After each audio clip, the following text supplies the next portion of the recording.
Good evening, everybody. I don't know who's sitting there, but there seems to be 5 or 6 of you sitting on the side. So say hi if you fancy it. That would be great. And good evening and welcome to tonight's live stream.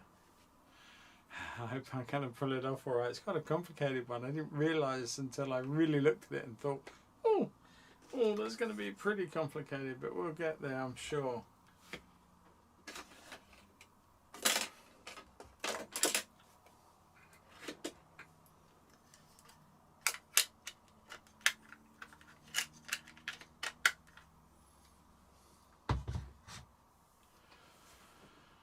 Wendy, good evening. Derek, good evening to you too.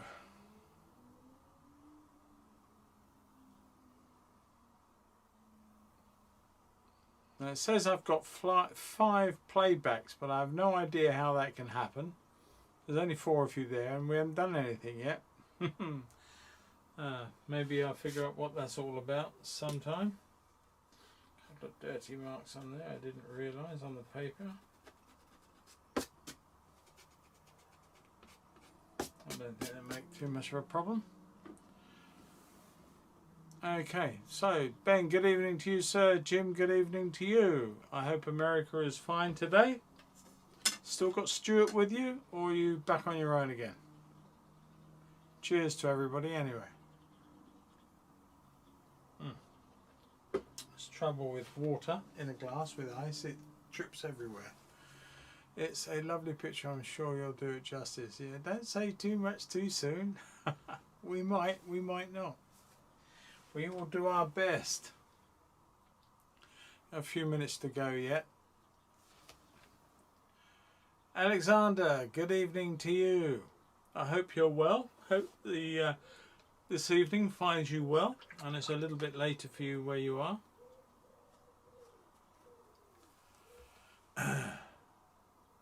Okay, cool. Well, and it was nice to say hi to him the other day, Jim. That's good.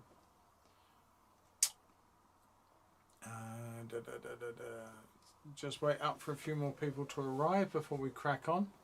So I hope everybody is surviving this heat we're getting. I'm struggling. And if what I will say is that if you have or hear any strange noises outside, we have quite a variety this evening, including one of my neighbours, either their child or grandchild is screaming the house down, little things like that. And so I've got my windows open. I don't normally, but honestly I'm still melting in here, so I've had to open them. I hope we don't get disturbed too many times. That's a long way to go, Jim, to fix your computer.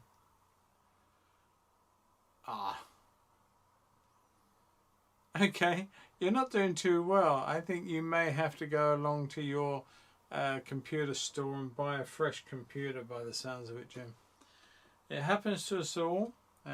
Mine die and have done, and yeah, it's a case of having to re-equip sometimes. Just checking who else is in. Well, okay, it may be a quiet night. It may be because of the heat and everybody's out enjoying themselves and having a jolly, and that's fair enough. So we're going to start looking at this now and start cracking on. Just get the mouse out of the way. I might need it. I'm going to put it closer by. And this is quite a complex picture for many ways, and I'll explain 1 or 2 things. I don't know where all this dirt is coming from. Some more. That wasn't there 2 seconds ago. Can't think that it's the eraser, but there you go. It may well be. Yeah. It is quite complex. We've got a set of windows there with diamond, very small, shall I say, diamond leaded lights, and that's no mean feat to try and work out how to paint those. And I thought about it, and I can do very gestural and just to suggest a few marks. I could go in, and I will probably not draw them with a pencil. I might, well, I've got 2 choices. I've got 3 choices, and not do them, but that would be defeating the object really. The other thing is that I can use something that is a Pebeo drawing gum pen. Now these are okay. I have a couple of them, and they do dry up on you when you least need that to happen, as this one has. And I've got a spare nib, but I've now used it. But this is the nib and the way the delivery system, I suppose, for the gum inside. Now it is a blue gum, and it will work, and it will give me a lattice work which I can then paint over and hopefully get the effect of the leaded lights. Now I tried it earlier, and I have to say, I've got to be honest with you and say mixed results. I'm going to hold that up a little bit. I don't know how much of that you can see with the light. Not too well, but it's mixed results, and so I can do that. It's one way, or I could probably do another way, and that will be to use a dry nib pen and draw across like so and emboss the paper, and that would give me another way of going on this one. And let me just show you. Hopefully this might work. It's not always a given, but if I go over it fairly dry, it's going to let me down, isn't it? Look at that, because the embossing's gone the other way. Of course it has. It's damaged the paper surface, so it's giving me a darker mark. So I forgot all about that. Forgive me on that. So the only way forward is to gum it out, or try and figure out try to do it in a sense blindly with just negative space, and that's never going to be that successful. Right, okay, I'm Michael. Good evening to you, sir. I just saw your name there. Thank you very much for joining us. Okay, I'm going to get started then, and before we get into paint, anyway, we've got a heck of a lot of drawing to do. And I did say it wasn't an easy picture to make. So I'm going to suggest the bottom of the step somewhere, maybe a little there, and it is just a suggestion. And we're going to take the top of the door maybe a little higher, maybe to there as an idea. And let's take this now. We've decided roughly where these want to be. A little bit across there, maybe shorten the door a little bit, and take that side down. And now we've got to do our window, which is probably just over 2/3 or a third up, 2/3 down, and let's take that through here. So now we've got a suggestion of where our window is, here or something on there. And we make the window square to start with, and we've got two casements in this window, so we're going to bring those down and take the window to the side like so. So we've got a window, and pretty much we've got our door.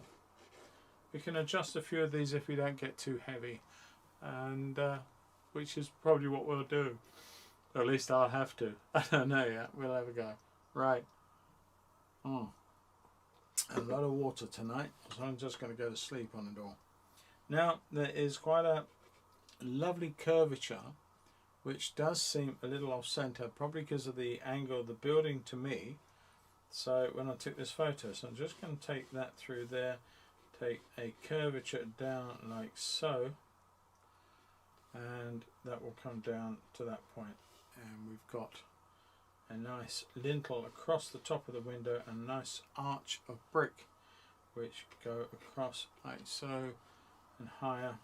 I'm just going to suggest where they'll be like that. Now we've got all this brickwork down here, and on this side we've got the sill of the window like so. So now we've got to come down and look at where we have the top of the chair. So if we take a line midway through here and bring it down, but it is some way above there, so roughly about there maybe will be the top of this chair, and let's just suggest it like so, and take the angle for the arm out this way. So now, is that too long? It's potentially too long, so let's just bring that there, make that, I think we can get away with that, and I'm going to go for it. He says. And I'm coming down with the front leg, which is just on the corner of that door, roughly like so. So there we've got two parts. We can look at the angle now of the seat, and therefore giving us the other leg and the other arm. And we can take that this way like so. They should be parallel, so we shouldn't have any problems there, and they're quite close together in this angle, so we're going to bring that like so, and we can look at the other back there, which is again is going up, and it is behind like so. So you've got two sides because it's square timber, so you've got the top, and that will face into that part of the arm and the edge of the arm like so, and then we can, there's a bit of a shape to it, we can bring it down like that. Hopefully we're not too far off. Nice big thick bar at the back, so I'm going to put that in like so, and it's sort of, it is coming down a little bit, maybe a little more than I'm showing, but I'm quite happy with the angle that I've got on this one.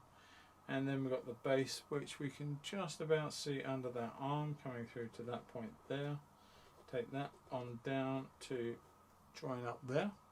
We've got 1, 2, 3, 4, 5 we can see. So we go 1, 2, 3, 4 and 5, just about, just see a gap there. So we've got 1, 2, 3, 4 and 5 on the bars at the back of the chair. So that's alright, we're quite good with that. Now you can't see too much of this one. I'm going to put the chair in this way, and we're going to got the nice shaped legs. This place has got some wonderful benches in the grounds, it has to be said. Wonderful there. That's a little bit too steep, so I'm going to actually take the eraser, take that out just a little bit. I want to make that come up a bit. I think it has got a bit of a dip in there like that, and that's what confused me to start with. And that wants to come down this way to meet that. That's a little better, I think, I hope. Maybe a little shallower. Take that out, bring that through just a little shallower like so, and that hopefully will marry up. I don't see how many people got. Have I missed anybody yet? Luke, you're in your nan's back garden, so she won't be on the stream today. Well, are you hogging the computer then, Luke, so that she can't come on the stream? Hello Judy, good evening to you. Nice to have you on board tonight, and no trouble with your computers. It's hot enough for you. I feel like a limp rag. Yeah, well, I know exactly how you're feeling. I have had a struggle all day long. I actually wasn't going to go into the gallery today. Now that actually comes below, so that needs to go up a little shade. Just take that out there. And this wants to come down a little bit and come up at the back like so. And let's get that angle at that front bar. And take our leg down to the ground. There's that little corner section there, take that down through there. I've always loved sitting on this seat when I go there. Beautiful little old chair. Heck knows how old this is, but it's very, very old. There's one that goes through to the back there like so. I think we're pretty much good on the chair, and this is a game where we've got to start protecting lights and darks. There's so much going on, and I can only merely suggest, I can't absolutely give you every piece of wooden lattice bar and what have you. I can only suggest it, so hopefully you'll bear with me on that. I'm just going to put in 1 or 2 marks that are suggesting there are bars, lats or whatever you call them, going across there. Pretty much happy with the chair. So let's look at the doorway again. Let's come back, put the seal in at the door, and then we've got a raggy old step, the first step, which is very rounded now, and then we come across with a course of bricks or 2 course of bricks, another part there, and we've got to actually make this all end up around there. So got to be a bit careful on our heights and what we've given the step to make it look correct. I think we can get away with something like that.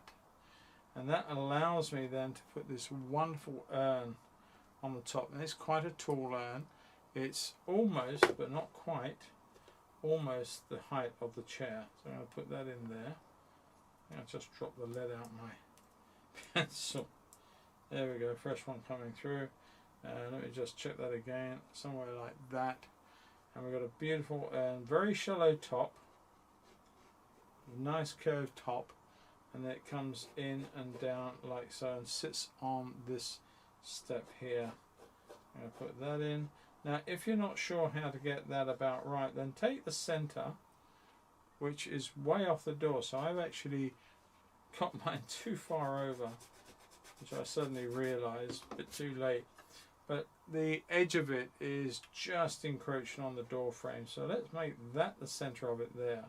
And if you're unsure how to get that nice oval top to it like so, and then an equal distance as this comes round to the base here like that, and mine is way off at the moment, but you can put in a nice little line down through the centre, and if you're careful you could actually create a small ellipses on the bottom, and if you wish to on the top, so that equal each side of the line, and then you can literally draw your shape in to your urn. And mine's got a bigger waist than I'm showing, so I'm just going to draw that in and let that come out, draw that in that side and let that come back and in. So we have this lovely urn, and then we can take off any excess colour or pencil marks that we don't really need for this job. There we go, and that leaves us quite clean, ready to carry on. But you have then drawn in your nice shape that you can continue on. Now that is on this step, so I've got to put that in through there and make sure that is just about, there's actually a little bit sitting in front of it. So I'm sort of, I don't want to do this, but I'm going to have to lengthen that just marginally there and on there to give me that bit more on there, and therefore a bit more on there. I think we can get away with that. I hope so. It's going to have to be. Alright, so there's a nice little area for that to stand on.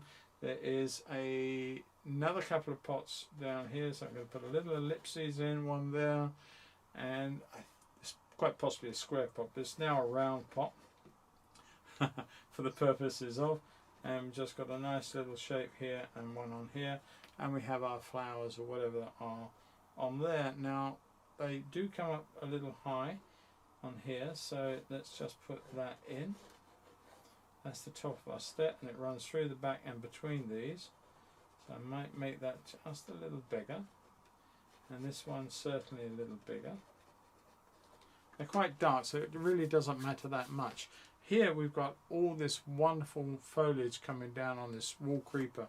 We've got a lovely load of beautiful orangey flowers, and I don't know what they are. I think they're right in the front, and someone will correct me if I'm wrong. I think the ones right in the front are wallflowers, I think.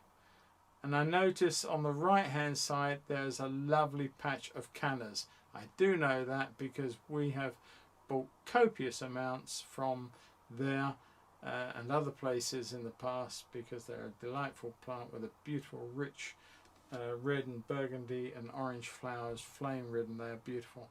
Alright, okay, I digress. Now that is, I say, it's not a simple drawing, it's quite a complex drawing, but the real fun will come in the painting. I'm just going to do a little bit of the architecture around the top of the door. It's got a nice little top stone, and it is shaped underneath coming through to the door frame itself, which we will now put in through there. And we will come out to the corner of the brick, take that down through to the seat, and we have the door frame again, which I'm just going to bring down through like so.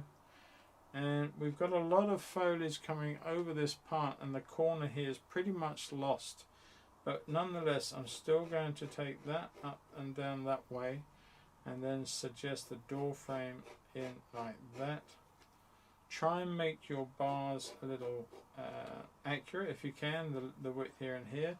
I'm going by eye, but hopefully it's not too far out.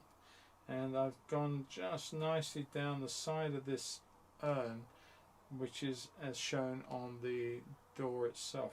But I want to stop it there at the bottom, and the base of the door coming through there like that. I think probably closer to it's almost up on there, so we could actually bring that up a little bit underneath that handle or arm of the chair. Now the thing is that all these little bits, the arm of the chair, the shape of that, the angle of this, and the suggestion of something else, all of it has little pointers to you to line you up when you come to do the drawing. So hopefully the drawing becomes quite accurate as a result. Now I'm just going to pop in close on the door. There's a couple of bits of furniture that I can't quite see. There's literally, there are 1, 2, 3, 4, 5, 6, but they're all different sizes and widths of boards. So I'm just going to suggest the boards. There's quite a wide old board through there. I love this about it. This is when I painted the barn picture for you a couple of months ago, all from Great Dixter in that instance. It was just wonderful because I love all this old timber. It's been there forever, and it will be there forever again, because, you know, modern timbers just really do not cut it. I'm just going to put in a piece of wood that seems to be either nailed or fixed across there, possibly, well, I don't know, I'm only guessing, and some sort of what used to be a handle maybe there that's all been fitted out. I like that. Okay, there's the sill, there's a drip sill there, and a nice big shady area recess under the door, and then we got the frame of the door through here, and then of course we got the steps which are running, and that's the base step. I think we're pretty much on that. Okay, right, Liam, good evening to you, sir. Nice of you to join us. Have I missed anybody? You're watching on your phone. Okay, well done. Okay, Luke, that's fantastic. Bramley, good evening to you, sir, as well. I'm going to have a little glug before we start the painting process. We have 21 people watching. That's fantastic. Thank you very much, all of you. And if you are not one of those that have said something on the chat, pop in and say hello. It'll be great, and I can say hello back, and I know who's there.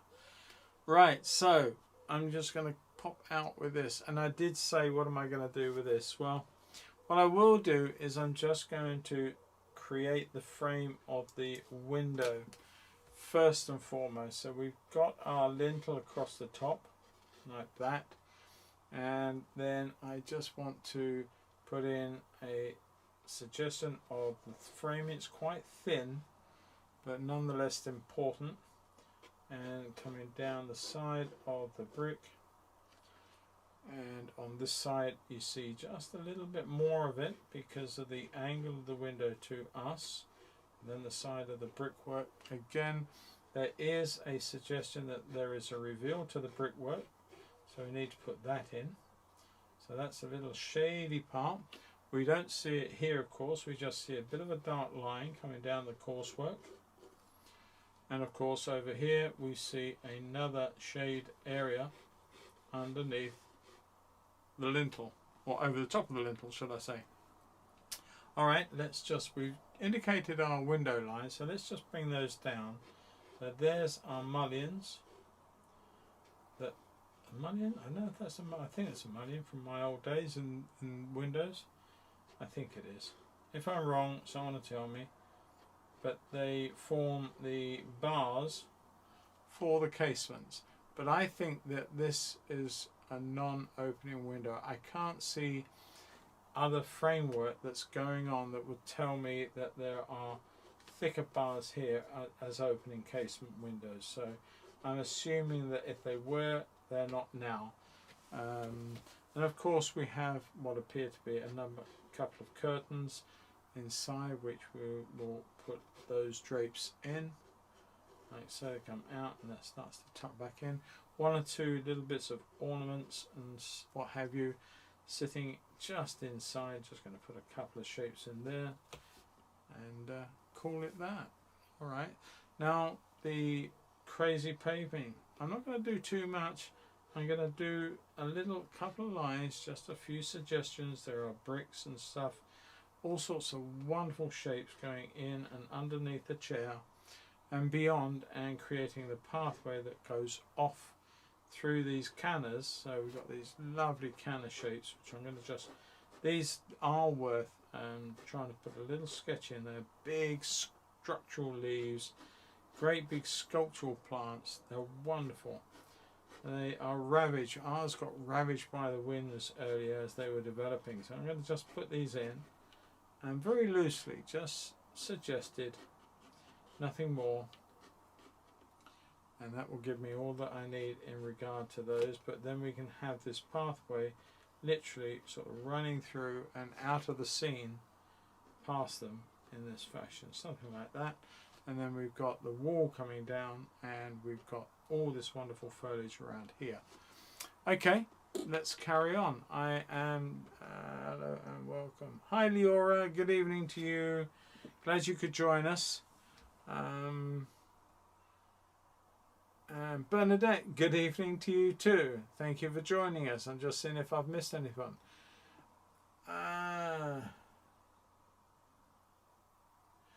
Good evening from India. I can't say how to say your name. Is it? I don't want to be rude and try and mispronounce your name, sir. But thank you very much for joining us from India. It's very kind of you. Thank you.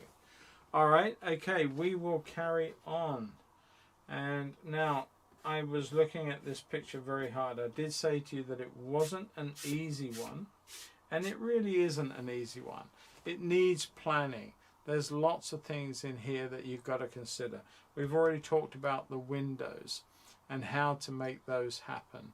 I think I'm going to try and use the gum, but in doing so I've got to wait for it to dry before I put the dark over.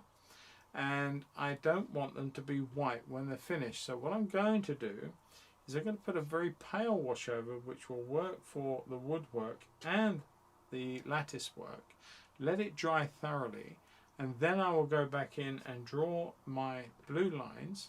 Hopefully I can still see them, because that's going to be the confusing part. I can see them on the white, I won't see them on the blue colour, but there you go. Okay.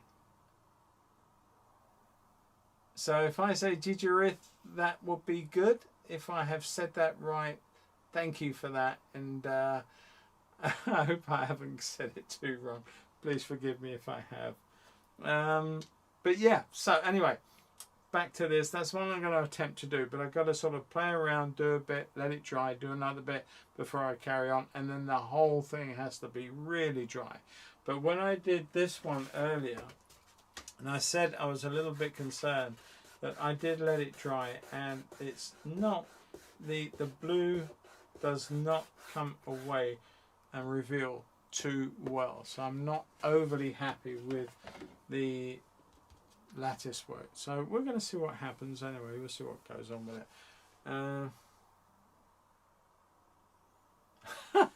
I can't say that word. It's defeated me forever. Alright, so let's start painting. Let me just tear off some towel, some paper towel ahead of time. I should have had this bit done. We'll have so much of this. Now, does any of you out there on the tech side of things understand all the bits of the stream?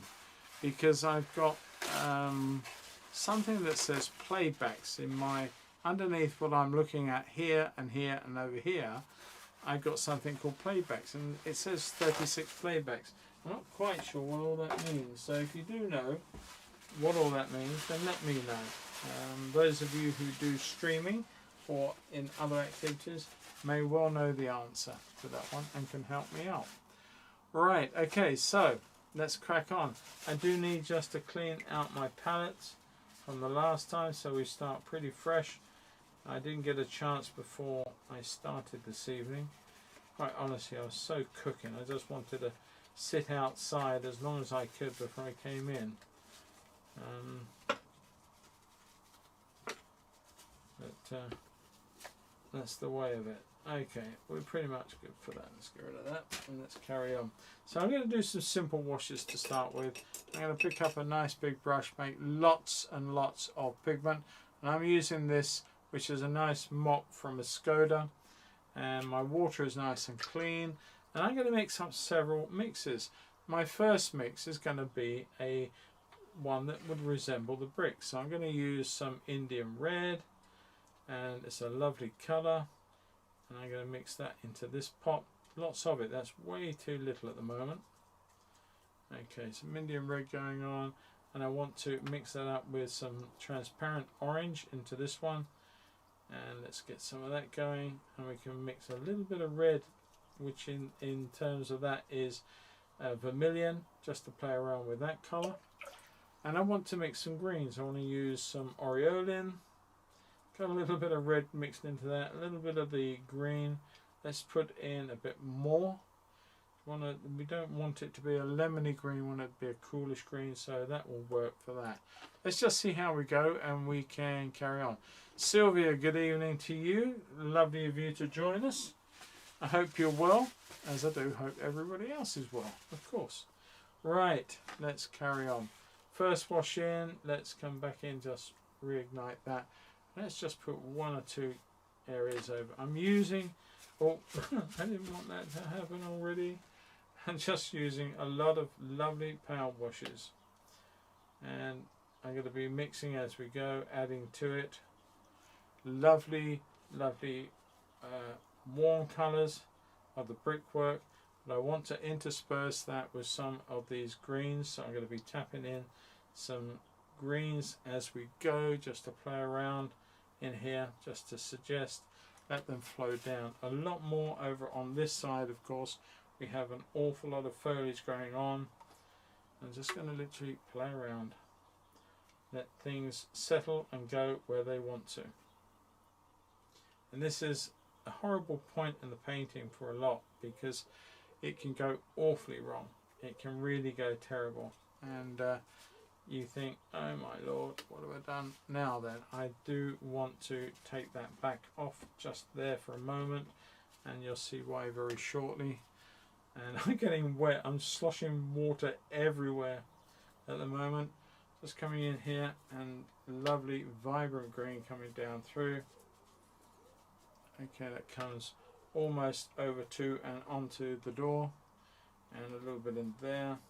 And then we can come back with some of these red values, and let's come back in here. We need to come, we can actually use that same reddish colour and come all the way through our urn, like so. There's a bit of rubber there, a bit of a razor on the edge there. Let's come off of that, put some of this back in. Take this all the way down through. I don't want to encroach the door frame, so I'm being a little careful. Just bring that through to there and up into there, all the way down. A bit more green coming in one or two places. I'm going to change the brush down, gear it down to a smaller round brush right now. Come in with some more green values, a little bit of orange in that to dirty up the greens as we come down into this part here. Again, I need to just lift out some of this, wet that up, tap it out.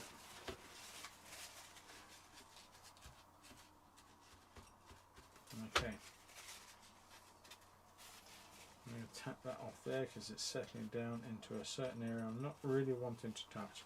While I've got this going on, I do need to bring this down very pale. So there's a lot of green in my brush. Let's get rid of that. And a little bit of red into there just to cool it down a bit. Lots more water. Let's, before this dries up on me, take this on down. I'm not going to try and create bricks. If you was expecting me to paint all the bricks into this, you come to the wrong channel. I'm afraid it's not going to happen. don't do bricks in that fashion. But it's nice to see the brickwork, and it is nice to enjoy that. I'm picking out and around the chair. I'm being quite careful. There are some darker values of greens and stuff to go in, so I'm not really going to tap in everything in one colour. I'm just playing around with it so that I can isolate the chair and then carry on. Bring that all the way under there,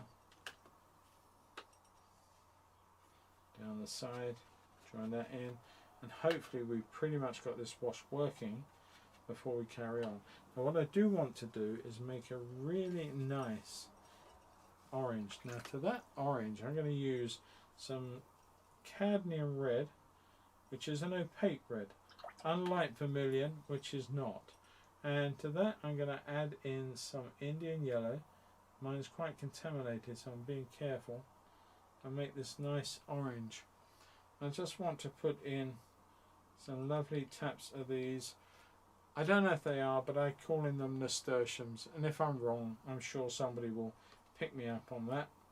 But I just want to put in these lovely flowers right now, little taps, and create the flowers. Then I'm going to work the negative space around them further into the painting. That's why I had to halt this sort of progression down the paper, as it were. And I'm going to put some over here and a little stronger, one or two. They're going to really pump up nicely against the dark values further in. So we're going to put those in here. Some wonderful other colours going on. Some more red, maybe. Just make some pure reds coming down in here. Some lovely little taps, flower heads. And they really start setting up the scene already. We haven't really started. I know I've got these too far over. I know that there's a lot of flowers here. There's not too much there, but that's the way I've done it. Rightly or wrongly, that's the way I've done it. Alright, okay. Thank you, Leora. That's very kind of you. Much appreciated. It all goes to help, as you well know. Thank you for that. I hope you're enjoying the Patreon too. I've been enjoying seeing your images as well as everybody else's coming up, so that's been good too. So yeah, so we're going to leave that like that and let that set up. I'm just going to bring that little bit down on this urn while we've got dampness in here, just to set that up at the base there. Maybe just a little tap into these bowls and into this one very loosely, and leave that. Now I've really got to set this down to do nothing. I do and am anxious. I want to get into there. So I'm going to use some indigo blue, very strong blue, but well watered down, with a little tap of magenta into it to take it away from the blue and give it a more violet colour, just a little bit. Yeah, well, that's great, Leora. Thank you so much. I'm just going to come in and put a weak greyish solution across the whole of my windows. Now this is where I know I'm going to come unstuck with painting in those lattice bars. But let's just come down here. I don't need to take this all the way through to the edge of the brickwork, because we've got other values that are going to come in there and sort that out. Just want to situally do that. Well, I have forgotten. I know I've done it. I've forgotten to stop short of my curtains. I'm going to have to just tap those back out. Let's protect our curtains, of course. Protect our little bit of furniture there, whatever they are. So I just come back in very quickly and replace that colour in there. Just give our edge to our curtains like so. I do apologise about the messages coming in on my phone. I think that works. And let's just do the same on here. So we once more protect our curtains and take that down through there. So that's pretty much our window when it comes to the base colour sorted out, I hope. But while we've got that, I'm going to use very much the same value over the whole of the door now. So let's come in, let's take that all the way to the edge, and let's give our door its pale coat. Don't forget, with watercolour, we always go light to dark, never the other way round, unless you are an absolute star at doing them, and you can play around with lights and darks when it comes to watercolours in the same moment, as it were, and get away with it. But you really do need to know what you're up to. I'm just going to come in here and do the same over the whole of the chair, because I'm not worried, because there will be gaps in the chair that will have darker values. So I'm just going to come in here very quickly and paint our chair in the same value as everything else, like that, and that's done. Alright, so I'm going to leave that, and I want to put in a few bits of pale green colour, a little bit of lemon to that, just freshen it up. Have I missed out? I think each time you stream, if you have the DVR recording on, then after the stream you have a replay thumbnail for each stream. Yes, certainly this. Ben, you're going to have to run that by me on another time, mate, because that went way over my head, mate. Way over. I'm going to put a little bit of raw sienna to take this green off the pure. So I'm going to put that in there, and in there, and like so, and under some of there. Being very careful. I know some of it's going to bleed into my chair. I'm not overly worried, to be quite honest. I'm going to bring that through here, up into here, and just tap around and let this play around. As I say, it's all negative space. There's a little bit of an angle on there. All negative space. Got a bit of a hair that's just got into the bottom there. Get rid of that. And we can take our washes, which I'm going to leave a little bit warm, a bit of lovely indigo into that. Very, very copious amounts of water. So I just want to have a small tint of warms and colours into the ground in the foreground here. I'm just going to leave it like so and let that dry out and do nothing more to it really at the moment. Just come in there. I can take this all the way through here if I wish to, including where my canners will be sitting. Take that all through there. Slight bit of brickwork warm in there, not a problem. Okay, I'm just going to leave that to settle down.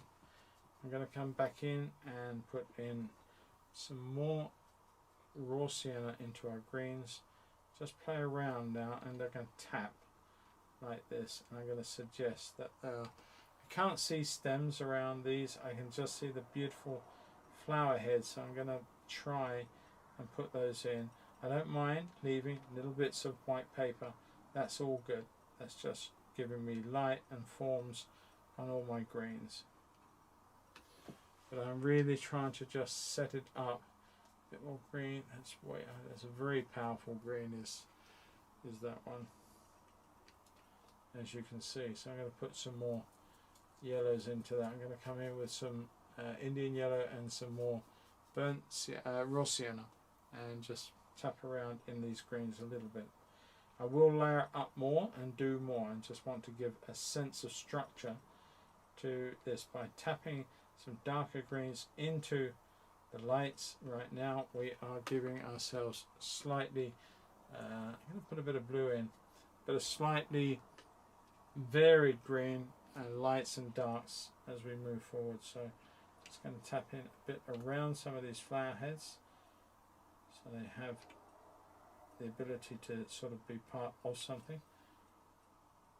My green has changed ever so slightly. The greenery also comes down below the plant, so I'm going to actually let some of them just drift off into whatever they are next to, as it were. Just take that all the way up to the edge of the picture like so. You can't see anything here, and once the canners get put in, you won't see much at all. Ken, good evening to you. Did you oversleep, sir? Just have to ask, of course. Thanks for joining us. I know you got up early, mate. Like I said to Leora, I hope you're enjoying Patreon, and I've added another film there today, and yeah, hopefully you're going to get something from that. We shall see. Right, I'm going to put in some green as I was doing here. I'm going to put some in over here now and let that sort of pop in around some of these reds.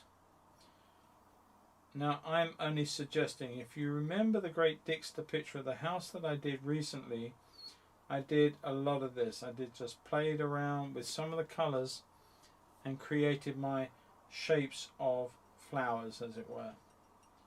So I'm just going to play around and do very much the same sort of thing here. There are greens and reds, but the greens do not extend too far up. They do, however, have a lot of darks working and a lot of reds coming in. So I want to start looking at some of those. Now the reds have got the brick courses, and it's sort of this trade-off. Do I try and paint courses? No, I'm not going to. I'm just going to suggest the darks and the lights of the bricks. That's all I want to do, and that will be the end of that. And I'm going to put this very dark. I had a lot of indigo in there, put a bit of vermilion into it, and I'm just going to come in and bring in a lovely value over the top of some of these, which is the darker brickwork in shade, and isolate one or two of these flowers like that as we come down. Don't want to go too mad because I've got an awful lot of leaf structure of the shrub to put in darker green. So I'm just going to put that in there and tap and leave one or two bits of light. I want to draw around my urn quite carefully.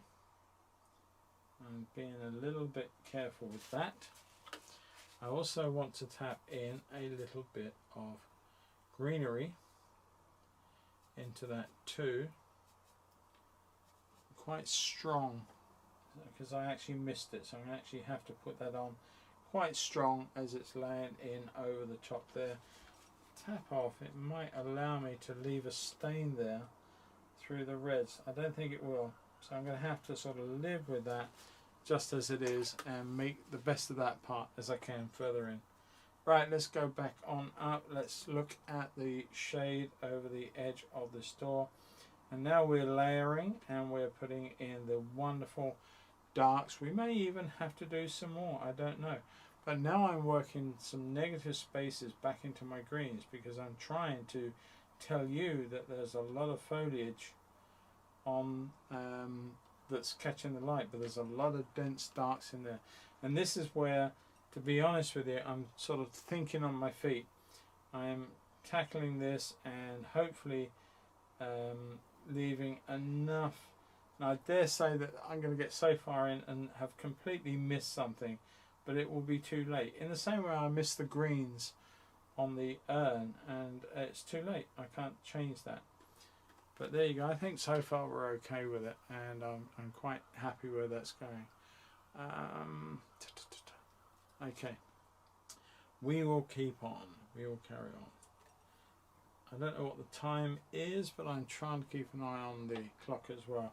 The lovely suggestive darks go way up over a bit more red into there would be nicer, I think.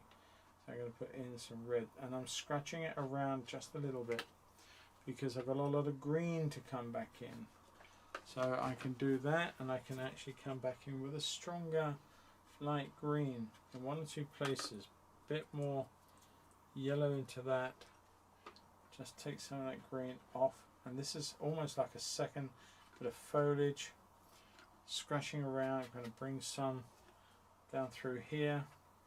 Let it touch and play with some of these browns, and we're going to fill in the gaps further in. That's the intent. Take that into there. A bit more green. That's a little bit too much. Some raw sienna into that. There's a good yellow. And we're going to play around with some of those. Just tapping the wet paint in one or two areas up here. Scratching around your brush like this really doesn't do it a lot of favours, but sometimes you just got to keep doing it. So that is, I hope, going to come across and give me enough green through there to get away with it. I hope. We've still got a lot of darks to put in, so hopefully that will do. And I don't want to make all the green too dark. I want to try and preserve some of the lighter greens that were through there in the first place. And I have lost a few, got to be said. So I'm going to put 1 or 2 scratches in there, like that. I'm not even thinking about this side for a while. I'm just working over the whole of this top area. A bit of light over there, and coming down into the top of the property.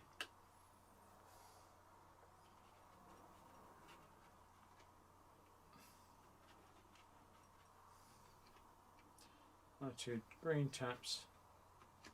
And here, if you wanted to play around and be a little bit more painterly, if you wanted to, you can make quite a wet mix up. A little bit grungy, that one. Let's remix that. A little bit of yellow into there. And there's stuff that you can sort of tap and create wonderful little bits like this going on. Just gently tap the brush, and some of the wet will just play around and others will become little green taps. Anywhere you like to do that, you can do. You can see the lovely effect that that has, and it just, I don't know, it's more painterly in some ways, I suppose, if that's the right thing to say. So yeah, I think that's just a nice touch. You can add other values in that way. You could add some reds which suggest the contrast in the greens, and you can suggest that you're tapping in just gently, tapping in against the, I'll get on the urn if I can, but just tapping in little red marks like so.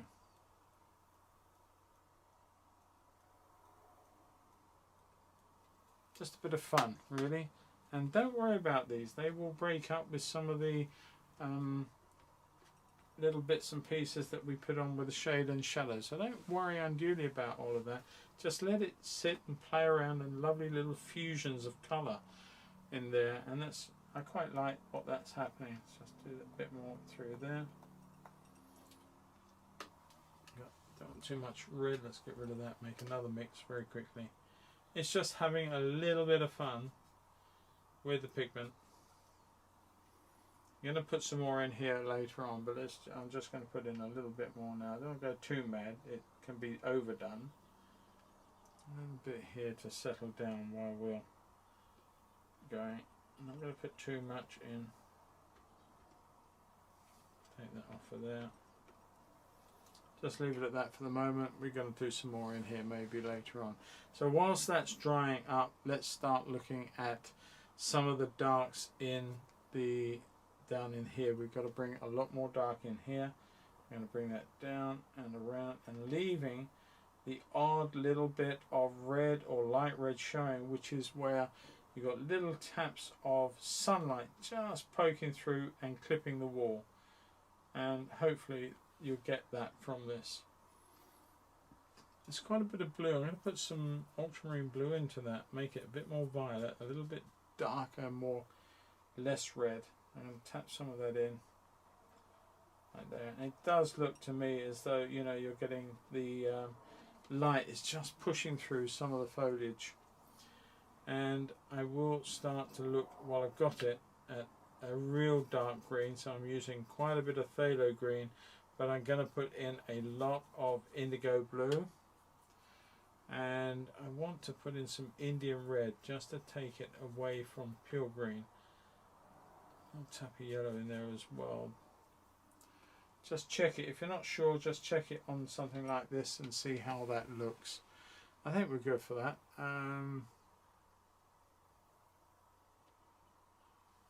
What's my most liked form of painting? Watercolour oil. Well, I'm thoroughly a oil man, if I'm honest with you, Liam. That is what I sort of cut my teeth on. I sort of, when I was at school, we had oils, we had Spectrum oils, and it was awesome, and we had such a great time with those, and that's what I learned on, to be honest with you. I also cut my teeth on acrylics, but my greatest loves have to be oil, followed by watercolour, and then it's pastel. So those are my loves, as it were. But I love them all. I love them all. I got to be said, you know, I don't think it's good that people, as artists, unless you have no intention other than enjoying, like if you're a watercolour and you just want to stay with watercolour, there's nothing wrong with that at all. And power to your elbow, it's great. But if you really sort of want to paint, by that I mean a little bit more than just somebody who does it as a hobby, as and when they get the chance to, as it were, then I feel that you owe it to yourself to try and master as much as you can, as many varieties of pigments and media that is possible to get your hands on. I do understand that's not easy for everybody. There's a cost involved, and I understand that. So we've just got to do what we can, and yeah. But if you get the chance to, then really have a go with different mediums. You won't regret that decision.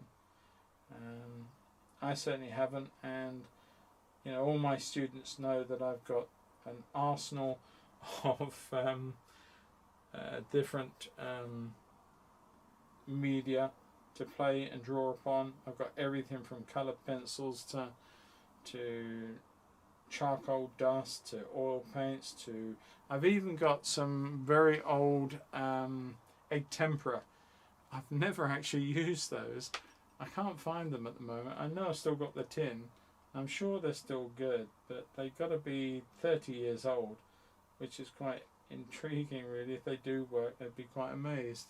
And just tapping around negative spaces in some of these flowers, you can see, trying to preserve the look of them. And I'm not trying to paint flowers, I'm just painting taps of negative space around lighter colours. And hopefully there's enough going on that will tell you, the viewer, that these are flowers with a lot of shade behind them. I hope. If I don't, then I haven't done it well enough. And I'm doing the same with clumps of leaves, little dark areas, and I'm going to leave little flashes of light and pattern to create structures of leaves that are catching the light as they sort of come out to meet the light. That's fair enough. But yeah, so I'm just tapping around, building up this little area here. And if I don't build it all first go where it should be, it's not a big deal.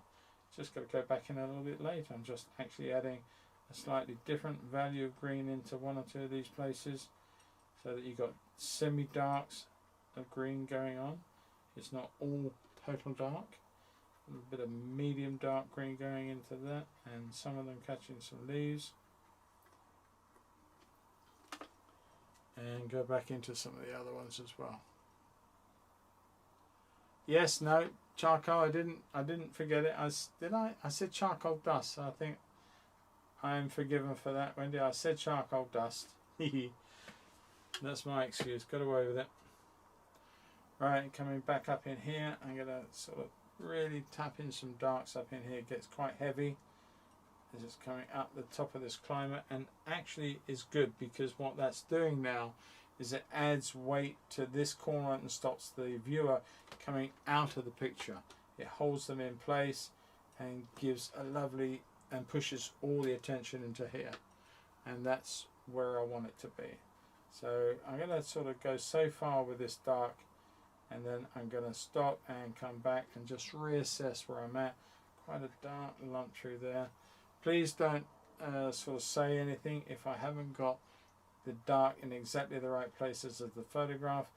All photos are there as reference, and one tries to get as close to that as one can, but it is not an exact science. We don't need to paint if we need it to be absolutely exact. And to that end, I would say to anyone that, like the old adage, you know, if you want it absolute, then expand the photograph and enjoy that on your wall under a piece of glass on a mount, and you'll have your absolute look. But painting is not an exact science to many regards. It is just looking at an image and converting the information you see into tones, values, colours, brush marks, and good drawing. And hopefully there will be some, or a degree of interpretation within that, and that I think is what makes art a very individual and very personal occupation, or the creative mind, as I say, and just makes it very, very personal. And if somebody else out there shares that and enjoys what you've done, then they'll be tempted, and one hopes that they will buy it. And that's really how that all works, to me anyway. I'm just coming in with a bit more dry brush, just scratching around one or two of these areas to cover it fast as we come up over the top here, and leave more leafy forms, as it were. One or two of the bigger marks, just break them up a little bit maybe, just so that you've got the sense of many little leaves going on. I got a little bit deep with that conversation, I do apologise. It's just, you know, it's something that I'm often asked, and that's how I explain it. Right, let's carry on. All from your one question, I think, Liam, about my favourite media. But there, hopefully that's answered it for you anyway. Right, let's crack on. Bit of indigo into that. Indigo and a little bit of raw sienna, and tap of the red, just not too much. Tap of the green too. That's a little bit too much. I need to come back with some Indian yellow into there. It's a darkish green, but not as dark as some of these were. I quite like that because it's holding in all the sort of brush marks underneath on this big hanging plant, but I don't want to destroy or lose all the pale green. I've lost some, but I don't want to lose all. Just going to come back in here with a little bit of lighter green in one or two of those marks, and then a bit more dark coming in underneath. A few taps over the top.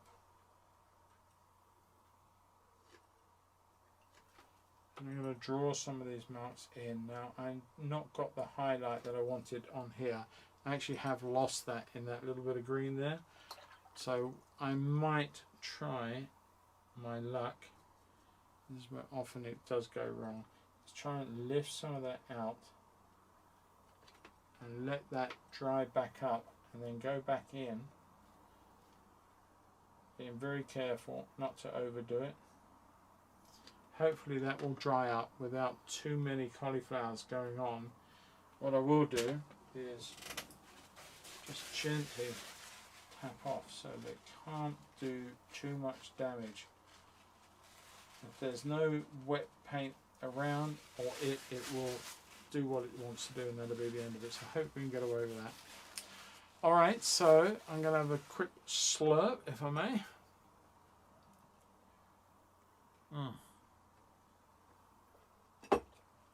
Okay, this is dry. So what I'm going to do now, and I don't know if this is going to work or not, but I'm going to attempt it. So I'm just going to draw a few lines, and I'm not, don't count them, don't get it right, they're not even going to be straight, but I'm just going to draw in what I would feel will be these diamonds. Right, so take them on through here.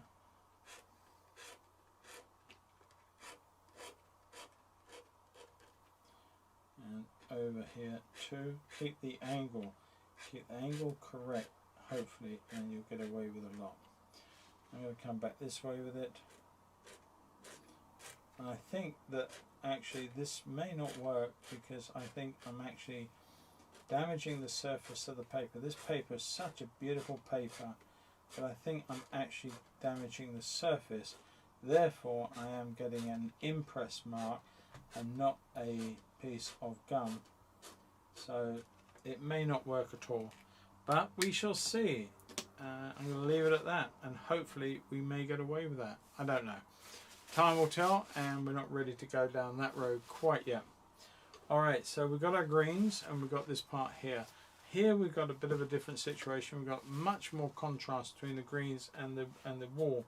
So to that end, I want to come in with a cool greenish colour, And just to put some of these highlights in first, and it's quite patchy in terms of the growth on this part of the climber. It does creep across here and link up.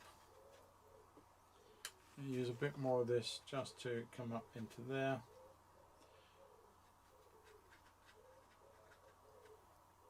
Bring it down into and through some of these, a bit darker. Coming down into those flowers there. And another little bit across here. There's some tall plants growing, but I'm just going to keep this creeper idea, which comes way over to here. It comes down the side of the window, creeps up, and these are, I think this side, this is what's called a Virginia creeper. This, I think, has the wonderful reddish leaves in winter time or in autumn time. I'm not sure. I think that's what it is. So I'm going to suggest that that is what it is, and I'm going to carry on with it. But the leaves on this seem very different to the ones on the other side. So that's what I'm plumping for. So I'm going to bring one or two light areas through there. Let that settle down and leave it alone for a minute. Come back in with some lighter lemony greens. And I want to suggest one or two. Now there are some flowers that have grown right up. I don't even know what they are. I'm just going to put in some lighter greens through here. Tap off. And some light greens through here.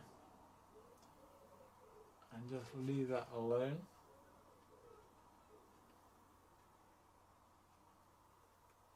Don't even know what plants are, to be quite honest, what they are. I've got a lot of green I want to put in just through there.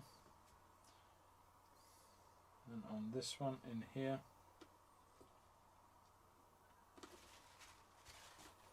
Just a light colour because I want to go back in with some darks further on.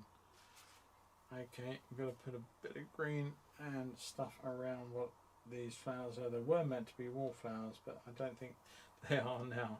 Whatever they are now, that's what they will remain. A little bit of raw sienna into that. Take some of that down, and let's just play around with some of the greens in here. It's pretty heavy, it needs a bit more water to that.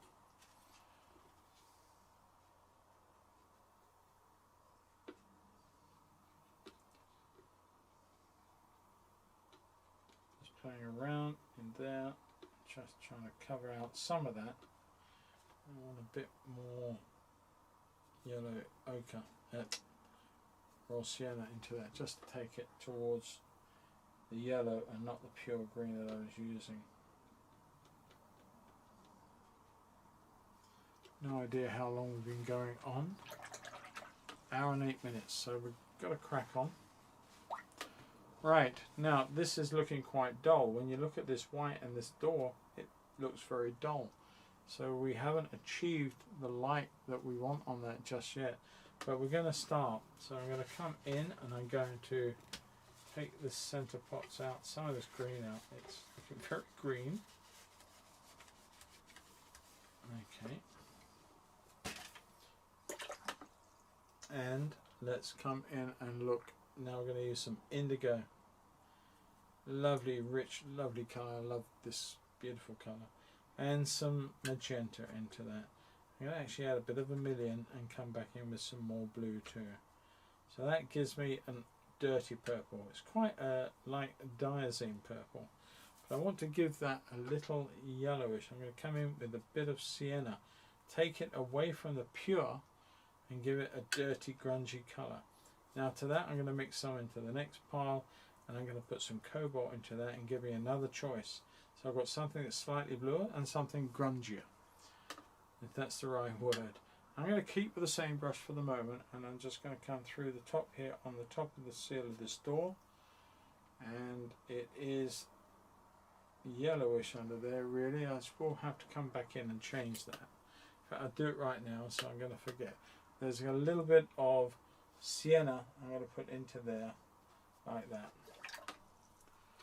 And I'm going to take that way up over the top into there. Okay.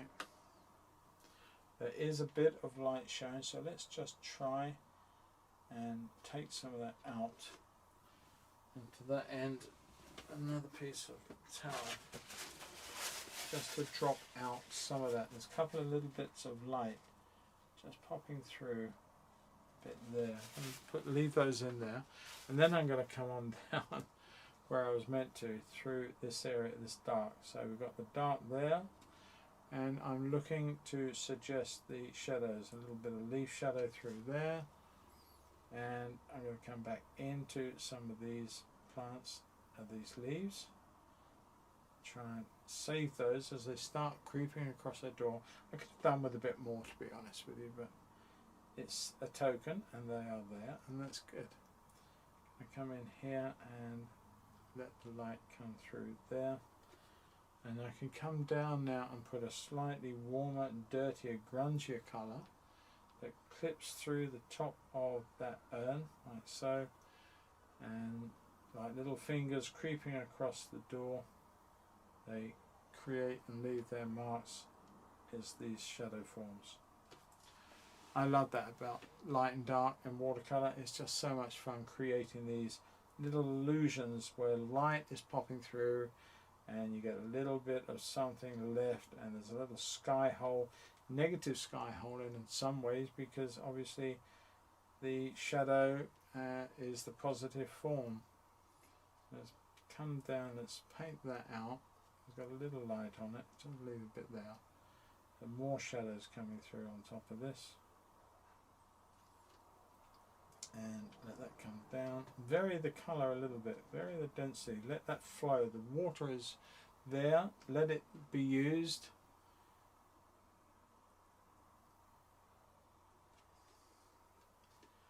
Kind of solid dark there, let's put that in. Okay.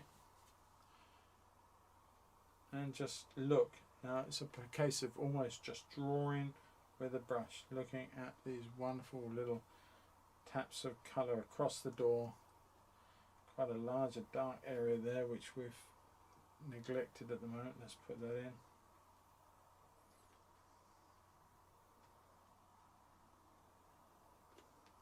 And again, if my shadows are a little different to the photo, I really truly am not worried about that. I just want to give the illusion that we've got all of this casting a wonderful shadow across this beautiful door, and that's my aim, and I think we're getting there. I'm just going to put that in, a little bit of dark, let that bleed down, lovely dark in there, and getting that really dark up in here, just tapping away. I don't want to lose any more greens, I've got to be really careful at that point. Take that down through the side of that brickwork there.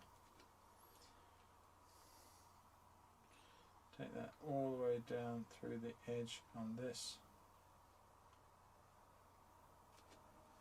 That's just dropping that colour in and allowing it to bleed.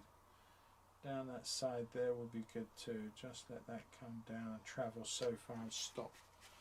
And let that just leave it alone now. There is still enough of the blue colour left in here to tap one or two colours in, like so, coming across. Maybe a little more red than I had, just to give that a similar look to this one. It's a little bit heavier, so I'm just going to add a bit more water before I finish that section off, because there's quite a lightish grey area that comes across here as the, I suppose as the reflections, or the shadows, not reflection, I keep saying reflections, I mean the shadows get a little paler as they go away from the source, they get weaker. So just bear that in mind as it's coming across. And this one comes down over the step like so, and onto the pavement, which we will put in further. But I think we've pretty much sorted that lovely little thing out. Diana, good evening.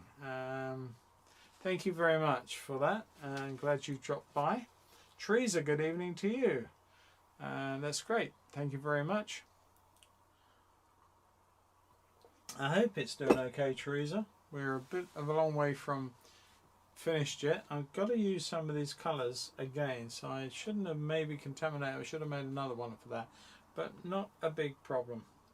Let's just look at these steps. Let's just come in with a bit of orange, or a bit of red, sorry.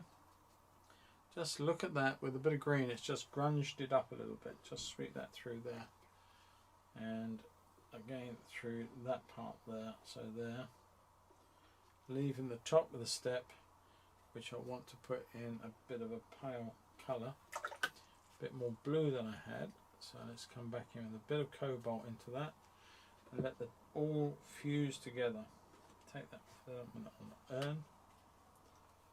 So I'm just going to fuse that into there, let them dry up and they will do their own thing, and we can come back in and do a bit more. I think I actually got the colours mixed up. I created another step. Oh well, I'm sure the people at Dixter don't mind too much. If I can take that off, I might just check my drawing, and I think what it is that there should have been a bit out from the top of the door, and this one comes down through here like so, and then we got the bottom of this one here like that. That's probably a little better than it was, and then I'll just come back in with the blue in here and across there. Alright, I'll leave it like that, and hopefully it won't be too far out. Just going to take a little bit of the blue off with a bit of dry cloth just through there, just to give that step. We can reinforce that later on. While we got this going on, let's actually add some real Indian red to our shadow side of our urn. Let's bring that in now. Look at that, so nice to see that shape form. Take it across with more water so that we get the sense that we've got light on the top of the surface here, like so. We can take that round and we give that a lovely drift of pigment, and then that can come all the way around like that. And there's the shadow done on our urn. We can increase that should we need to. What I haven't done is put any of those lovely spiky green leaves in. I haven't done that, but I'm not worried about it either, to be quite honest with you. I want to use though a little bit of dark under here, and I'm going to tap in right directly over my lights, and this is the little bit of shadow emanating from those few leaves sitting on the top of the urn itself, like that. Alright, that's good. A little bit of dark underneath this pot here and under this one, which are really serving no real purpose because there's nothing green coming out of them as such. So I'll have to sort that out in a little while. Right, okay. Trying to decide what level of patron I need. Depends what you want to do, Diana. I have a lady who has been or has just started working with me from the United States, and she has just come onto the Patreon on the $25 level, because not only does she want all the videos that I put out, not just on here but also on the Patreon, but she wants a couple of Zoom meetings with me each month so that I can help her with particular projects that she's working on. So she's come onto that level and she'll enjoy that, and if at some point in the future she decides that she just wants to drop back to the $10 level and do that for a little while, she can do that as well. And if she wants further assistance on work, she can come back up again. And that's the beauty of Patreon, because you can change your level very, very easily, and you know, change the level of support that you give to me, but also you therefore change the tier and change your access to the benefits for that tier. So that's what she's doing. So she's getting 2 Zoom meetings from me. We schedule them, and there's also a third one if we come into the end of a project with that person and they just want to tie off loose ends and have a final critique on it. So that's one option. If you don't want that, then you've got $10 and $5, which gives you varying levels of access to the videos that I put out. The I was a bit late with the $5 one, so they got a real big long one a couple of days back, and I also, so that was for last month, and I just put the $5 tier video out today, so for August. And what I'm now working on is the part 1 of 2 parts for the $10 tier. So that may be all you want, and then you can interact with everybody on the Facebook page with your patron and post, and I'll comment and others will comment. But if you want that actual one-to-one situation with me over the Zoom, as it were, which is very simple, easy to do, and works, and Wendy's done that with me during lockdown, have a word and yeah, see what you think, and we'd love to have you on board. I nearly stuck my brush in my drink. Oops. Okay, so I hope that helps answer a little bit anyway. Alright, let's move on, because time is ramping on and we are not getting very far very fast. Okay, I've got lots of little green bits going on. I want to add to that now. I want to put a little bit of lemony light greens coming into some of these areas, like so. Just some other greens down under this bench here, and I want to put in some darks around that to support those greens in a moment. I just want to increase the colours that we're seeing. There's a little bit of green, something poking out through there, and there's a lot of green under here, but there's also a lot of dark. So I'm putting a mid value in, like so, and we're going to carry on like that, and then off on this part here. So that's 1 or 2 darks in there, 1 or 2 coming through here, just to mix up the values a little more. And I'm going to put some darks into these, so it's not all going to do the job and work on its own. It's going to actually have a bit of support from other values of green. Now there is a lot of green that comes up into this window. I am so tempted, I'm going to do it. You know, I'm just going to come up here. There's some sort of flower that's just leapt on up into here, and there's a lovely couple of red flowers on the end of it. I don't know what they are, but I'm just going to put them in. And if it doesn't look great, then so be it. I'll bring a little bit of green on this over here. Just tap it a little harder in there, a little stronger, and leave it alone. Okay, so let's just strike hard at this window. Now I'm going to put in a very deep value of indigo to start. And I'm going to put to that some Indian red. I love the combination. It's a very cool colour. So now I don't know if this is going to work or not. If it doesn't, it doesn't. And if it does, we're all good. I'm just going to be a little careful that I don't lose any of my window frames.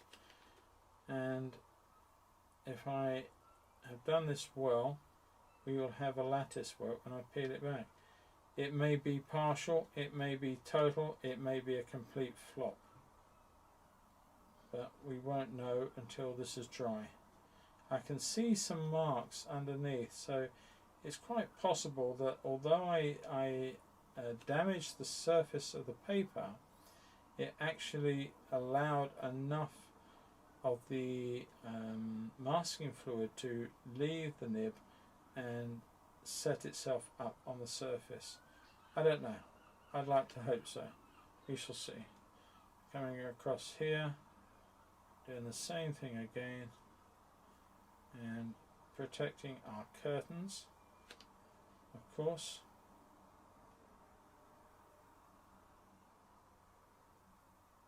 Trying to keep it nice, neat and tidy.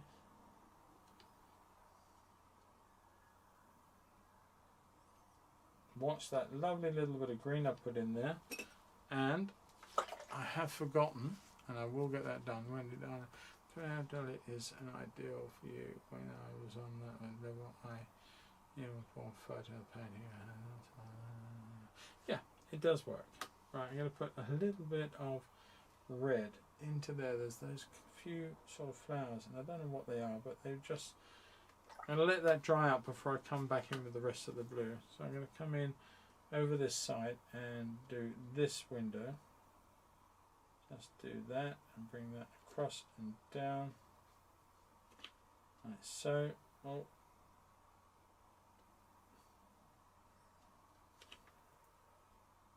All the way down into the stop, and there's those little ornaments in the window on the sill on the inside, like that. And now I think I'm just going to be brave enough and come down. Hopefully that red, it may bleed into them, I'm almost certain it will, but I might just get away with a little bit of bleed and not too much, like so. And underneath there. Alright, okay, we'll see what happens with that. And I want to put a very faint suggestion under here. So I'm going to bring that in there and let that tap in, and then wash it down the curtains like they're getting a little bit of shadow on one side. They're getting a little bit of reflection from some of these these leaded lights, and they're a little bit of shadow at the top. There's a lot more over on this side, so I'm going to drag some of that actually off and bring that through like so. And there's a lot of shadows actually on the curtains, believe it or not. That's quite interesting. What I'm going to do is come down first and do the sort of curtains shadows themselves, and you know, they're sort of where they're getting a little bit of reflection from some of these bars, like that. Just one or two, maybe one or two on this one here, and back the other way. Okay, that's just suggesting that there are some lovely reflections, and I think we may have got away with this. I don't know yet. We won't know properly until I've sort of try to peel off the stuff, and I will try and do that towards the end if there's time to do it. If not, I will show you the final effect next week. Right, okay, I'm just going to put in this lovely wash into this lintel that goes across the top of the window. Let that dry, and then we can start putting the other bits into that.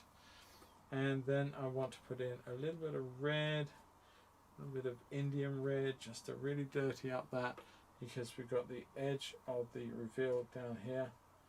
And I'm going to bring that nice and tight against the window frame, but broken against the wall, so that it looks like old bricks. Hopefully that works. I want to put in, I'm going to let that dry a little bit, and then I'm going to come back in and put some more stuff in. Now I do feel the need to come down to a smaller brush, just to put a few darker lines in one or two places, like down through here. I want to put in the edge of the wall that's coming down the edge of this window. A bit more water, a bit more clay, like so, and take that up to the top like that, and across the top.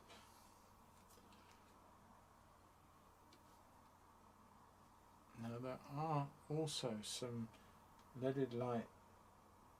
LED lights have like support metal brackets that go through like so, and these have indeed got them, so I'm going to try and suggest them like so.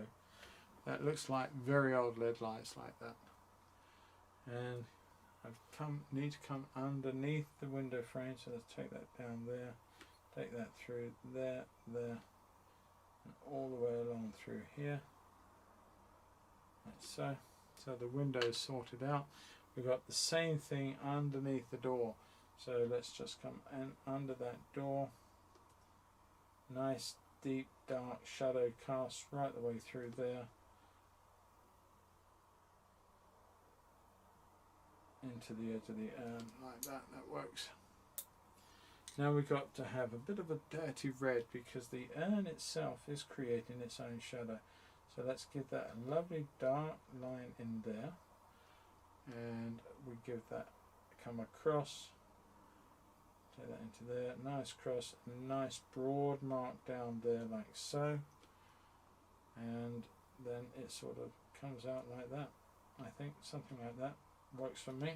I've got a lovely shadow cast with our urn sitting in the doorway there. There are one or few taps of old sort of nails that are on the timbers. I really do like trying to, if I can, put those in. So I'm going to put a few taps of old nail holes on these boards to suggest their age. Right, so I'm not sure if they're all in the right place. Put a little bit of a dark mark under there because there's quite a area here coming down, and sort of you can see a little bit more. Some of these boards are cracked, so they sort of give way to a little bit more sense of dark between them.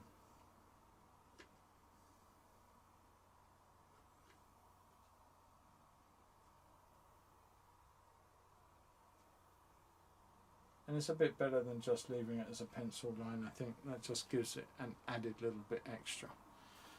Okay, so I want to suggest a bit of dark that comes out over onto, spills out onto the step there, but maybe a little more red because it's obviously reflecting across the red of the brick a little bit more.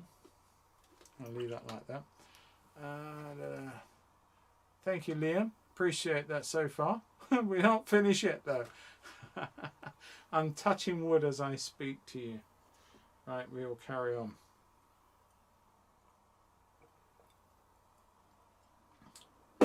I'm really hoping that this will dry up quite nicely before we finish so I can crack on.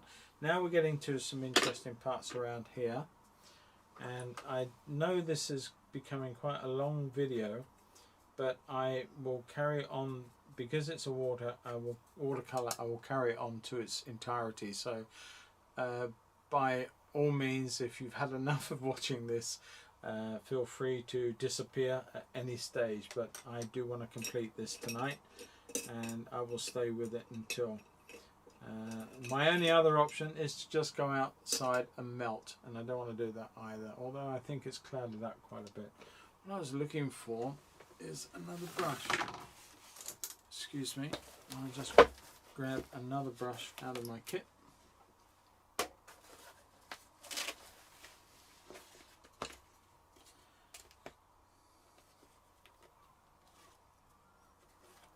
Cup of medium rounds is what I wanted. We're going to do a watercolour sometime with one of these lovely hakes. They are very expressive, a lot of fun, and I'm going to do one with one of those at some point. Right, in the meantime though, I want to start putting in some shadow up in here. A little bit bluer than the red, I think, maybe even bluer than that. So I'm going to come in with some ultramarine violet just to add to that. Take some of that up into there, and this is now coming down to our full shadow onto the brickwork that the big canopy of foliage above is leaving. So I'm going over some of these marks that I've already put on and just re-establishing one or two of them as they come down to the door, and then you've got a nice dark across there, which I'm actually going to add a little bit more to, and that reinforces those little light tweaks that we lost. I'm going to put a little bit there, and now we've got that little bit of light just pushing through on the top there, which really works for me. I love that, and adding a little bit more across there, take that into the edge of that window frame, door frame, sorry, and down the side there. I quite like what happened with that then, and I'm just going to come underneath and just put a bit more dark under that part and leave it. Okay, let's carry on. Let's look over here. Let's put in one or two darks coming up into there, so that, oh, I didn't mean that to happen. We'll make something of that, not a problem. These things happen. I got a little bit careless. So let's bring on some of this lights and darks. So we're going up into the greens, and we're breaking up some of these shapes up in here with some dark shadows that are emanating out. A bit of a hybrid between the two colours really, and let that drop in and just flood. And now we are sort of playing around with shadows across. And these will lighten up. They look quite aggressive right now. Don't worry too much about that. They will lighten up. Let's get rid of that little careless mark of mine by putting a nice shadow across that point into that edge of that window there. Now it's not there in reality, but it is in the new reality. And I lift a little bit out of it. It's a little bit too much maybe. We just come back in there and just drop 1 or 2 bits into that, like so. That's all it needs. And come back up into there. I'm having a lot of fun with this, got to say. It's it presented a lot of problems with it when I sort of had the idea of doing it, and I knew that I had to address 1 or 2 issues of how to for my own, because I'm doing this live, and you know it can go horribly wrong at any given moment. And my job is, as a teacher, artist, whatever you want to label it, is to try and show you a good way through this without it becoming an issue for me, which doesn't inspire much confidence in anybody else if I can't get it right. So hopefully I'm enjoying myself anyway, and I think it's working quite nicely. It's quite a lot of dark coming right the way down to this lintel in 1 or 2 places. I'm going to put a bit more there and suggest that a little bit heavier there. Lots of taps, lots of join ups like so, and lots of where the sun is reflecting through all this stuff and just hitting the stonework of the bricks of the building. Okay, now I wanted to tap in a little bit of pale blue while I could. This might be a bit too late actually, I didn't see it, and I'm just going to put in a little pale blue over the lintel structure on some of this here, just to suggest it. I want to lift some off now. I'm just going to tap that off, so that I just wanted to stain a bit of blue. Come back to that area once it's dried up a bit, and we've got plenty of else to go. We've got loads of stuff to put lovely shadows in, so let's go on and let's carry on adding some information over here. And I'm getting sort of lights and darks happening. I want the brickwork to have much more visibility as this comes down, and I'm losing a bit of pigment, so I'm going to come back in and mix a bit more through the Indian red into that, and a bit more of that into there too, and some cad red. Let's just see what that looks like. Maybe a bit of blue. Okay, so I just want to come in with some stronger darks, and I think I'm going to go back to the bigger brush for this. Covering the ground is a lot better in that way, so let's come back in and just tap around in here, creating some dry brush marks, certainly off to the side here. Let's just take that all the way off through here and stop people going out the top of the canvas from this side as well as this side now, and just break that up.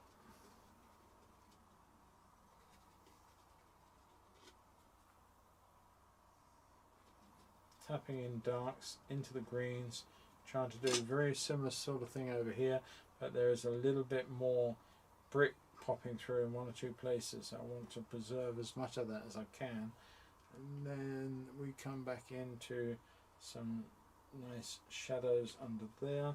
And I'm going to come back very quickly and just tap in a little bit more blue as the shadow hitting the curtains from here. So there's little shadow marks on the curtains on the inside. I don't want them to be very strong, but there are some stronger marks actually on the window frame from the same source. So let's just put that in like so. Okay.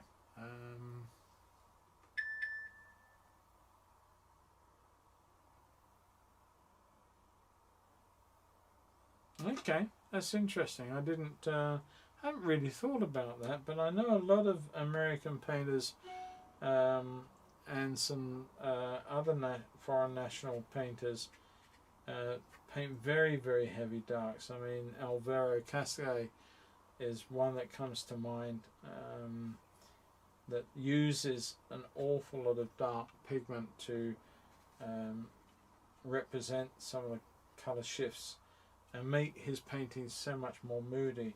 I think we're just a little bit frightened of some of that in this country. I don't know, I might be wrong, but it'd be interesting to talk about that sometime, what people think. I'm putting in a little bit of green to that. Yeah, probably I'm not going to like that too much. We'll see.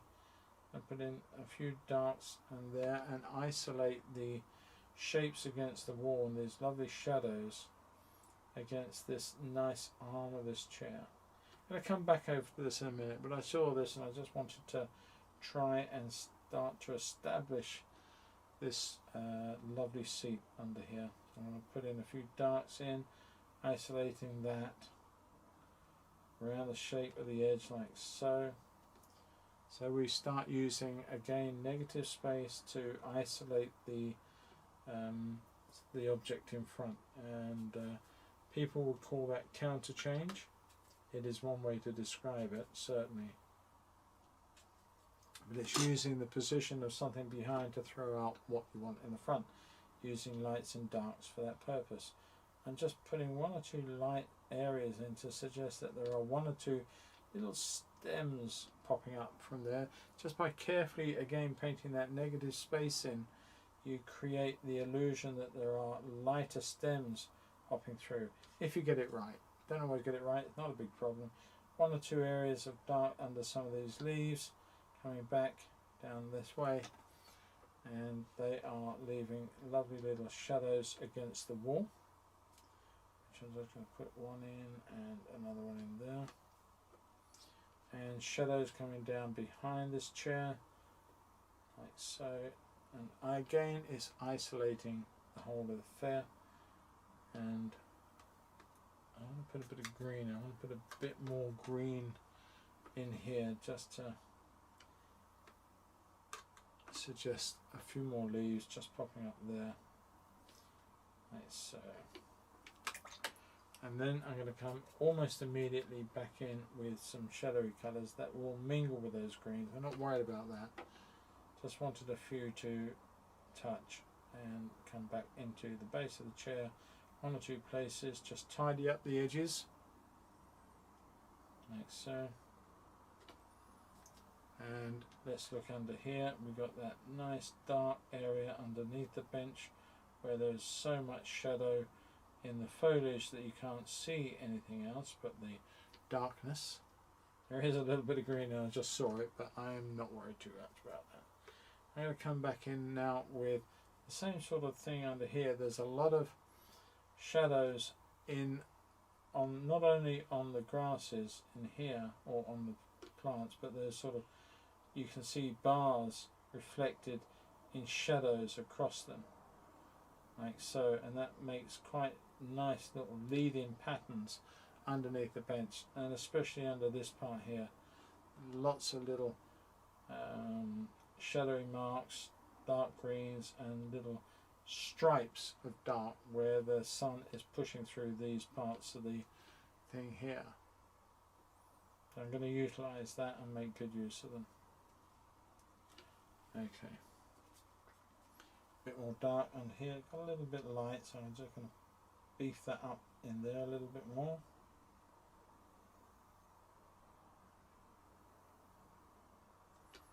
Alright, it may be that this is going to get a little bit darker too, because I think the two areas are going to dry up. This is quite dark and I think it's going to dry up a lot later. I'm going to let that dry off now, then we can put a little bit more information on the bench. Let's just come back over to this area here. Now, my friend buys watercolour paint from America because they do nice large pans which allow you to pick up a lot of colour.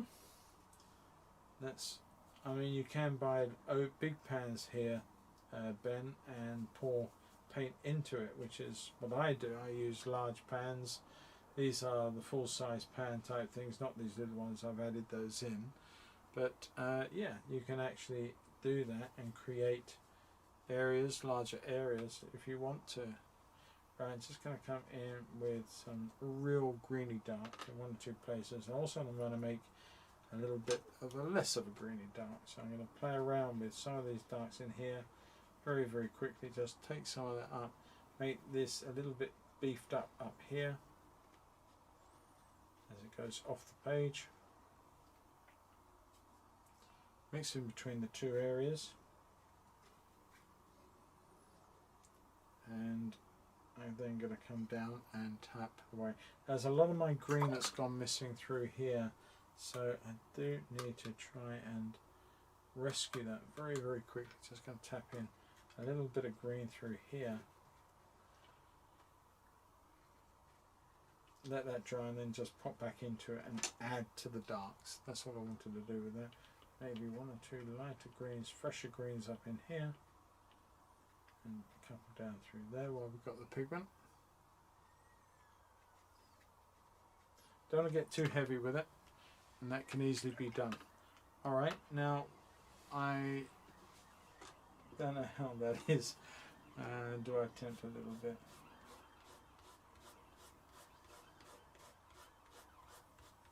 No, I don't know. I might get some of it come away.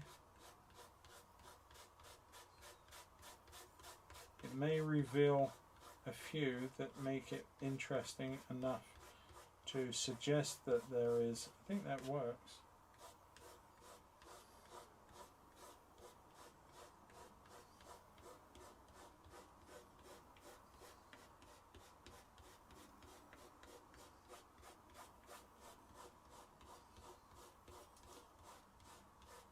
I'm running my finger down the lines as opposed to across.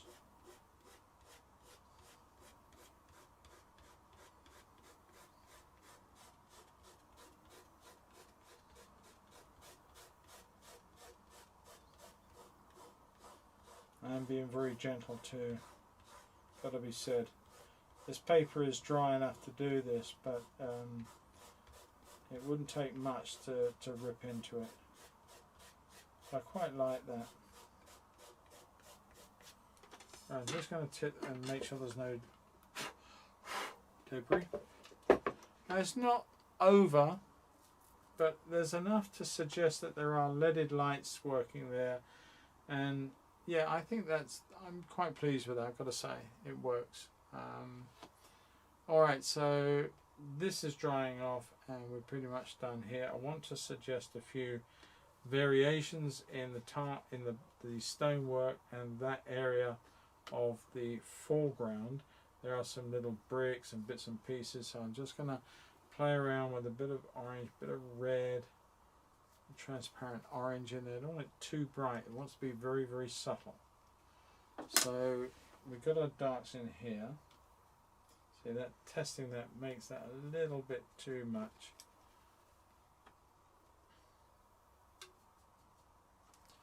Okay, so I'm just putting in one or two areas like this in here in the foreground.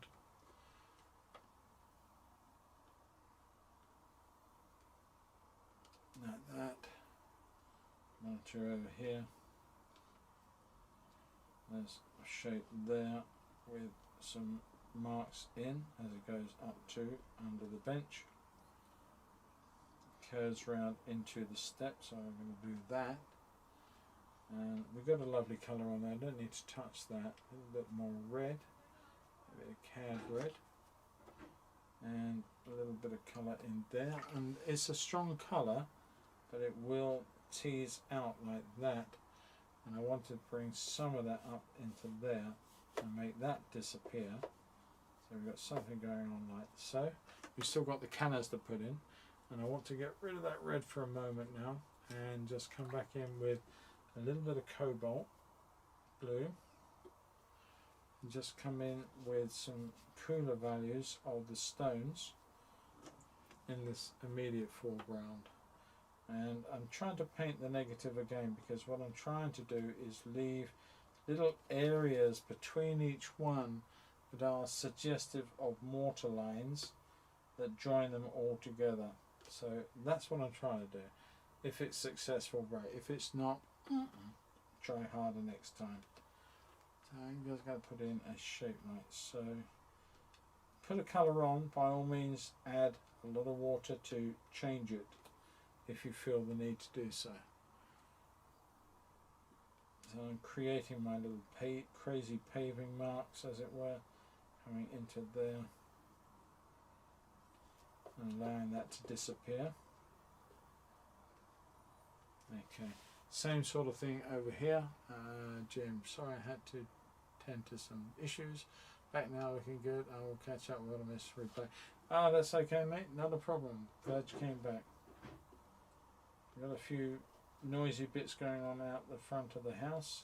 It's not me, I assure you. Alright, so I'm going to put that in. A little bit of cool colour in to take up that space through there, because that's really what's in there. So let's just make that a little cooler. Tap more blue. Just the faintest of marks. Like so. Okay, so we've pretty much got our foreground set up now and done. Now I'm going to put in the first line of attack on these canners. So I'm going to come in with a nice sort of green, strong green on some of the shapes. Maybe a little bit more yellow in some of them. Wonderful leaves.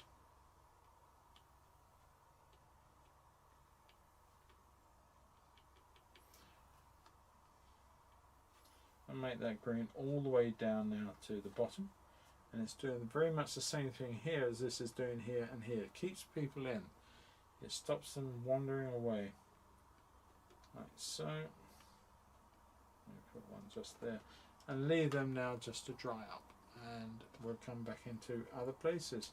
Let's just look at some of the stuff we've lost down here, see if we can't make something a little bit more definite that this pot's got a real reason for being there. I'm just using a small brush just to suggest some of that green. It may hold on, it may not, I don't know yet. There's going to be a few more spiky bits coming into this one and down there.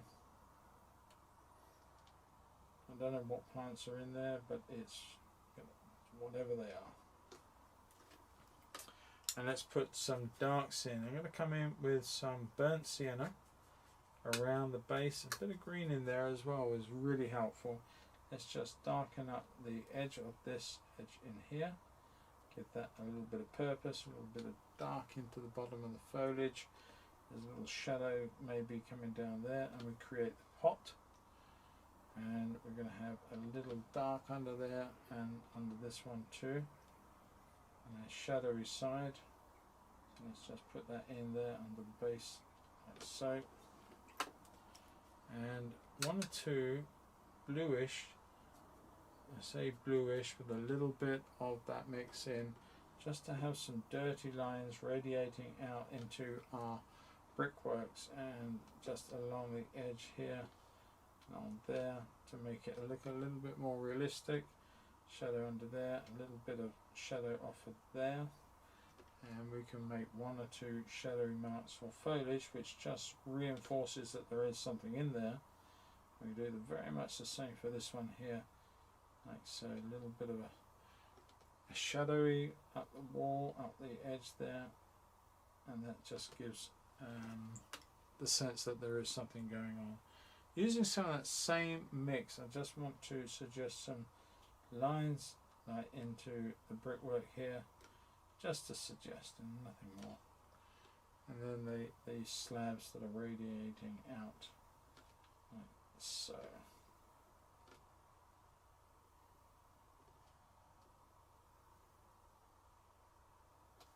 Hope that looks enough.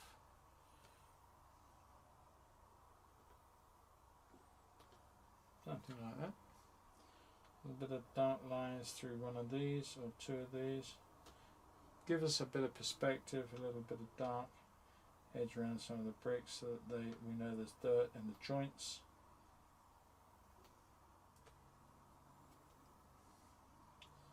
And maybe one or two this way too. A few drawing lines just to break up and suggest that there's something going on there.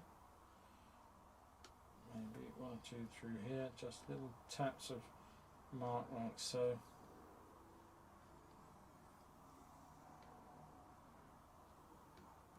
Now we actually haven't put too much of a dark under here. There are some darks under there, so we want to bring that under, and there's a lot more green into that. Let's use some of that.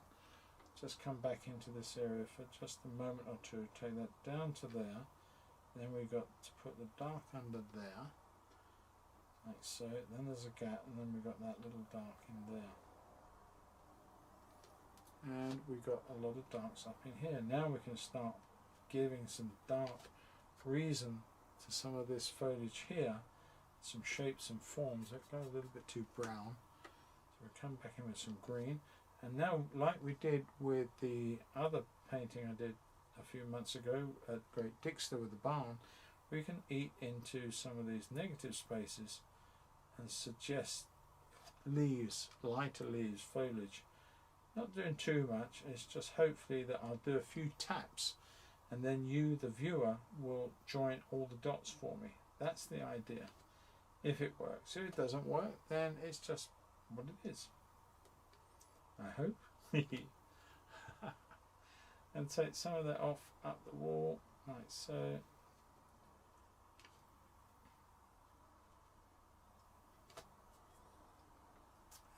And yeah, just bring it down to a little conclusion down at the base here, along the edge of the pathway. Not too much information, just one or two taps away. Just suggest that there are shadows and shapes going on. And by all means add some greens back in. Playing around with some of these colours up through here. Then come back in with some indigo back into that mix. And we can come in with some really strong cast shadows in here.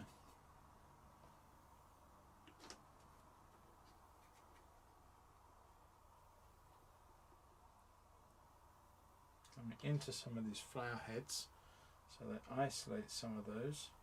Bring that round as we did over here. Bring that round, take that down.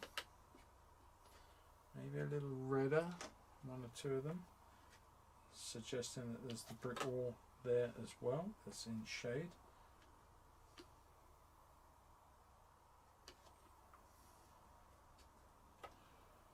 Keep checking, keep looking, keep seeing where you can go and do something else and leave bits alone, as it were.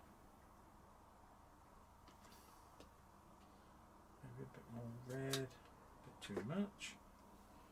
Just want to come across one of these. Let that flow down. That's got a little bit too much going on it.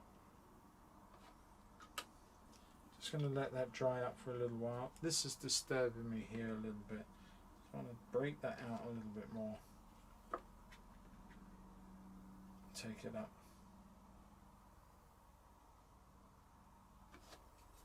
Make that work better. This sort of little shapes and shadows and reflection. Not reflection. I keep saying, what do I keep saying reflections for? I know it's not a reflection. One or two other little tall plants and structures in there, and just one or two bits on this one going up in here, just to reinforce that a little bit, and maybe a couple of little reflections against the wall, like so, and the flowers. We are almost there. Not quite, but almost there. How long have we been going? Nearly 2 hours, good lord. Okay, right, I've still got a bit of work to do on this bench, so let's just clean off an area. Let's stay to that. Right, let's come in with some blues, and we're going to use a bit of the red, make it a dirty violet colour, and let's just come in and put some edging and shapes and forms to give this bench a three-dimensional look, like so, and leave areas that are in shade just down there, like so. Now actually I've got one there, shade. I've already messed this up. I can see I've messed this up. Never mind. because I need to put darky colours in that I didn't put in before. So let's get those dark colours in, and so we've got one bar and another bar, another bar. Don't count. Whatever you do, don't count them. It's there. It's good enough. It's close. Well, it's not really that close. It's close enough. Okay, I'm just going to take off a little dark around the edge of there. And underneath the bench there's that dark shadow, and down this side there's that pale blue, which I lost a little bit of that colour mucking about with that thing just now, so I'll bring that in like that, and down that side like so. Lose that a little bit, it's a little strong, and up there, and there's a tap of redness in there, a little bit of something that's got in there. It just makes that nice, like so. Now we've done that side, but I'm going to tap a little bit of warmth into the top of that too. And now where do we need to go? Okay, that's there. Lost that up there a bit, but I'm going to put that back in. So we've got that under there, and take that down. And what's that? Oh, that's the rear bar that I haven't put in. Okay, so I'm going to take that all the way down through there. But I want it lighter, a lot lighter than that. So I'm going to take that down, take some of the worst off, tap it, get rid of that. Now I'm going to let that dry because I've got that bar at the back there which I completely forgot. I've got to put some pigment over that in a short while. And a little bit of light colour through there. On that bar. Okay. And there is a wonderful, if I can get it, a little bit of violet, a little bit of Indian red into that, just to take it away. Lots of pigment, don't want it too strong. But there is the shape under here, which actually I haven't put the edge of that in yet. Let's do that. And let's just reinforce that there a minute. And then we've got this wonderful reflection under this back bar that comes across there. Possibly even a bit darker than I've got it. So it's across there, and then just comes across there, which is obviously a reflection of this arm on this chair, like so. Just lift a bit of that out. So we've got that, and I'm happy with that. It's not absolutely perfect, but it's not so bad. A little bit of a dark end just on there.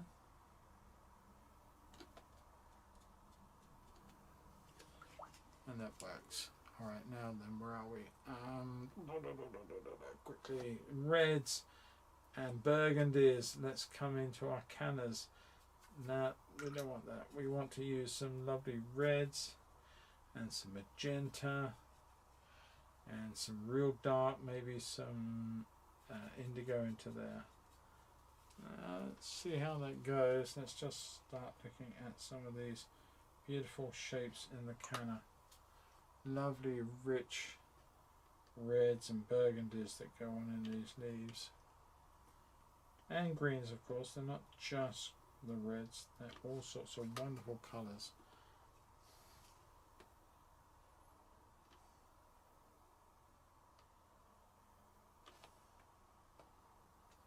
Nice and pointy leaf would be good. Nice dark into there.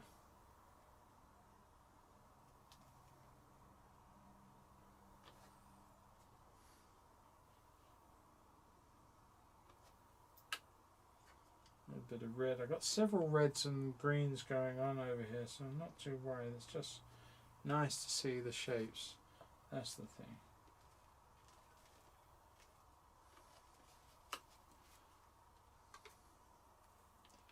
Reinforce a couple of the greens on this part here, and then come back in with another shape. Let's bring that one this way. I didn't do it or set it up for that, but I'm going to do that. Like so. I think they look like canna leaves, and I'm happy with that. So I'm no plant expert, but I quite like these particular ones.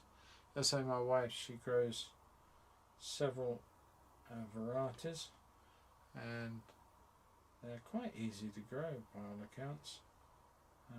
We have my daughter is very good at growing them. She has some very large specimens, makes her mother's specimens a little bit wanting sometimes when we go out there and we see all these wonderful tall plants, and ours are sort of struggling to gain height. But anyway, there you go. A little bunch of cannas.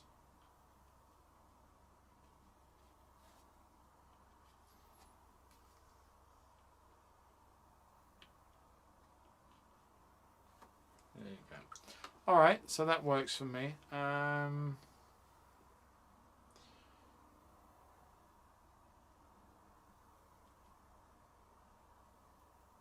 Okay, John, well, it's great of you to pop in, mate, and it's good to see you. And thank you for taking the trouble. I know you're busy, but thanks for popping by. That's great. Right, I'm just going to add in 1 or 2 extra shadows across some of these if I feel that I need them. Just dropping 1 or 2 marks in place. Nothing serious, nothing too much. And just really checking it all now. I've got to come in here and I've got to put in several little dark values, a bit more blue. I'm going to do that over these edges like so. These are catching some beautiful shadows under there, and let's get that going and blended in. That's over that base of that part there. And darken up and strengthen the darks into some of these too very quickly. And there is a deep shadow which I've omitted, which is under there, going down that leg. That's comes up into that arc there. There's another part of that one there really.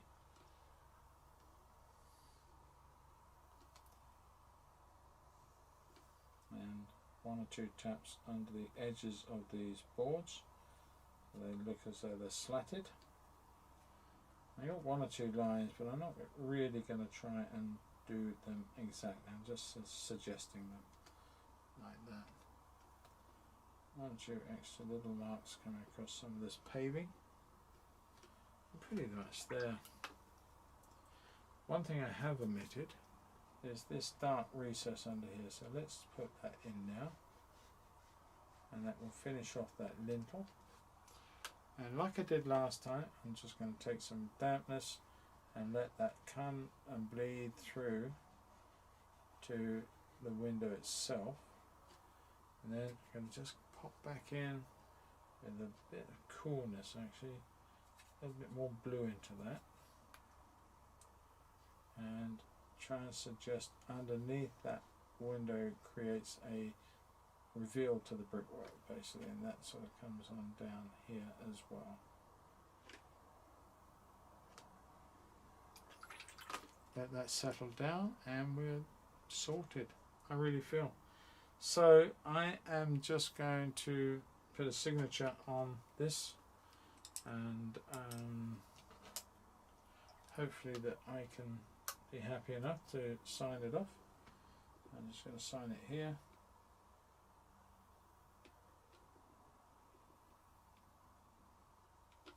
Done, sorted on the signature, and yeah, let's go for a reveal. Sorry guys, gotta go. Have enjoyed every minute of this. Great painting again. I'll catch you on Monday night. Yes, Monday night, oil night. Right, I'm going to take off the tapes now, and then this is probably the bit where I see I've missed something, but I've enjoyed this process tonight. It's not been a simple image, but it's certainly been an enjoyable one. I'll take off these tapes up here.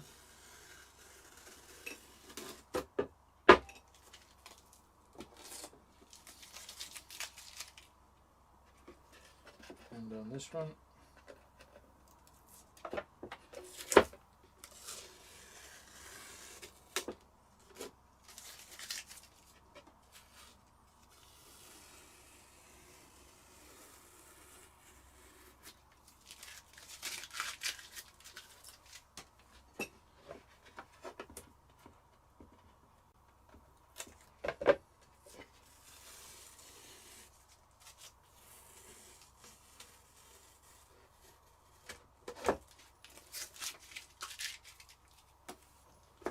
And there we are, one picture of Sissinghurst.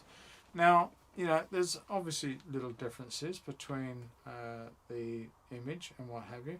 I can see that I've sort of pinched this in a little bit here, if I'm honest. It could have come out a little bit more on the angle. But all in all, I'm not overly worried. I could possibly do, what can I do? There's something I've just seen that I could do. There's always something you see that you could do. So I'm just going to tap off a little bit. I just wanted to suggest a little bit of, get rid of that off there, didn't want that to happen. Just a suggestion that there is a bit of colour variation on here. And start suggesting, you know, it could be bricks, whatever, just gives it something extra. Maybe a little few marks under here. But the more of this you do, the more complicated you just make it, and you don't really need to do too much. I just felt that would be nice there. And yeah.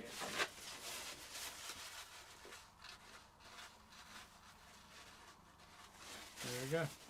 Alright, so there we are.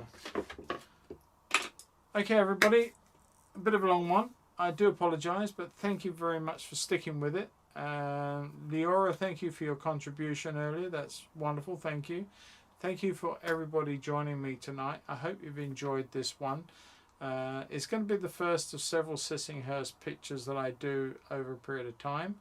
And I've always loved this little scene. I've sat in that chair, as have probably half the country who visited Sissinghurst in their time. But it is a wonderful place, and if you ever find yourself there on the Cranbrook Road where it's located, then I really suggest you go there and have a look at it and spend a day there. It's a National Trust, and I'm sure you'll get something from it. The White Garden, you must see the White Garden. It is absolutely fantastic.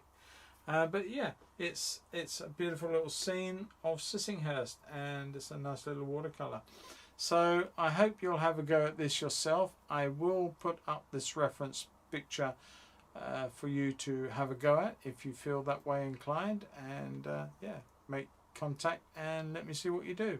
Now, somebody did suggest that there is something I can do where I can put the picture up ahead of time, and so that people can use it and follow along. I'm not sure how to do that, but if it was one of you guys that said that to me out there, please get in touch with me and let me know a little bit more information on how that might be affected, so that you can get even more from some of these streams.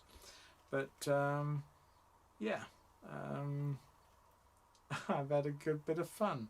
So anyway, I hope you're going to join me on Monday.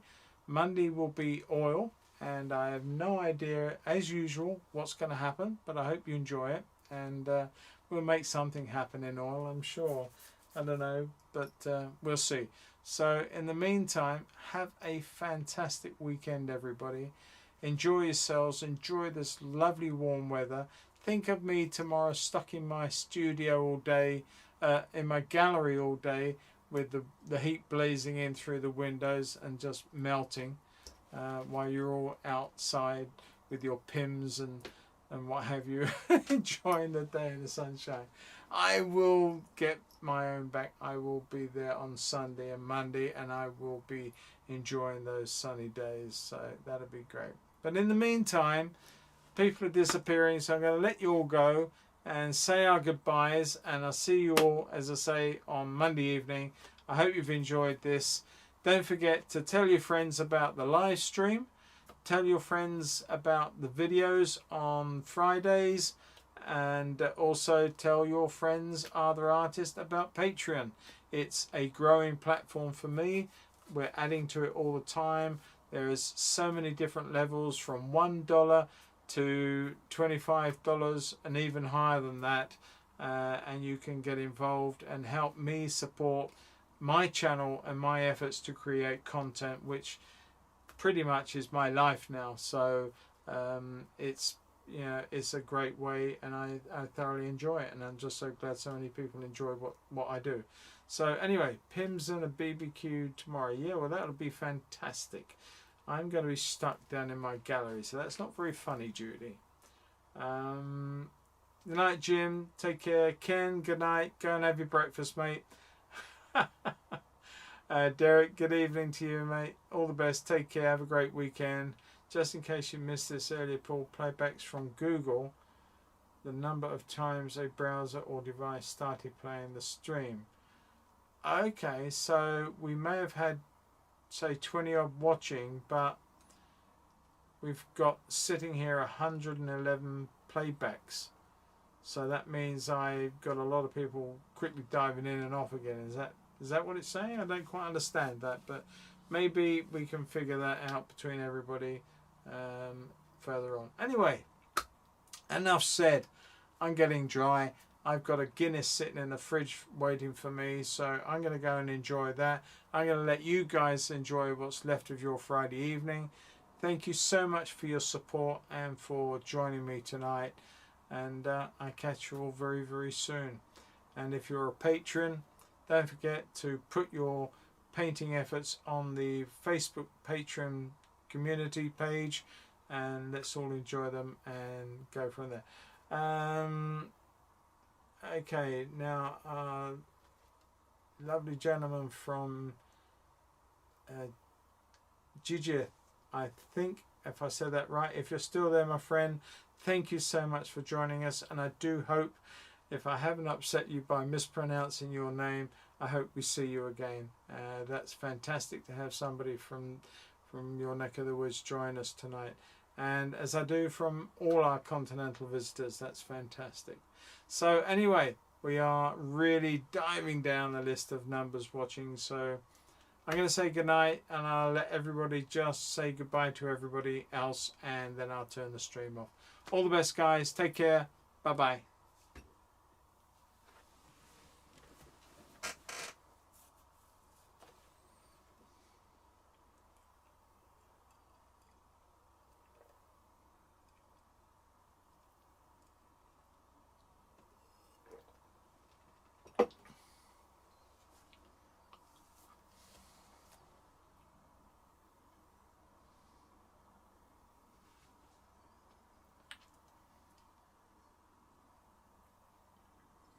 Good night, girls.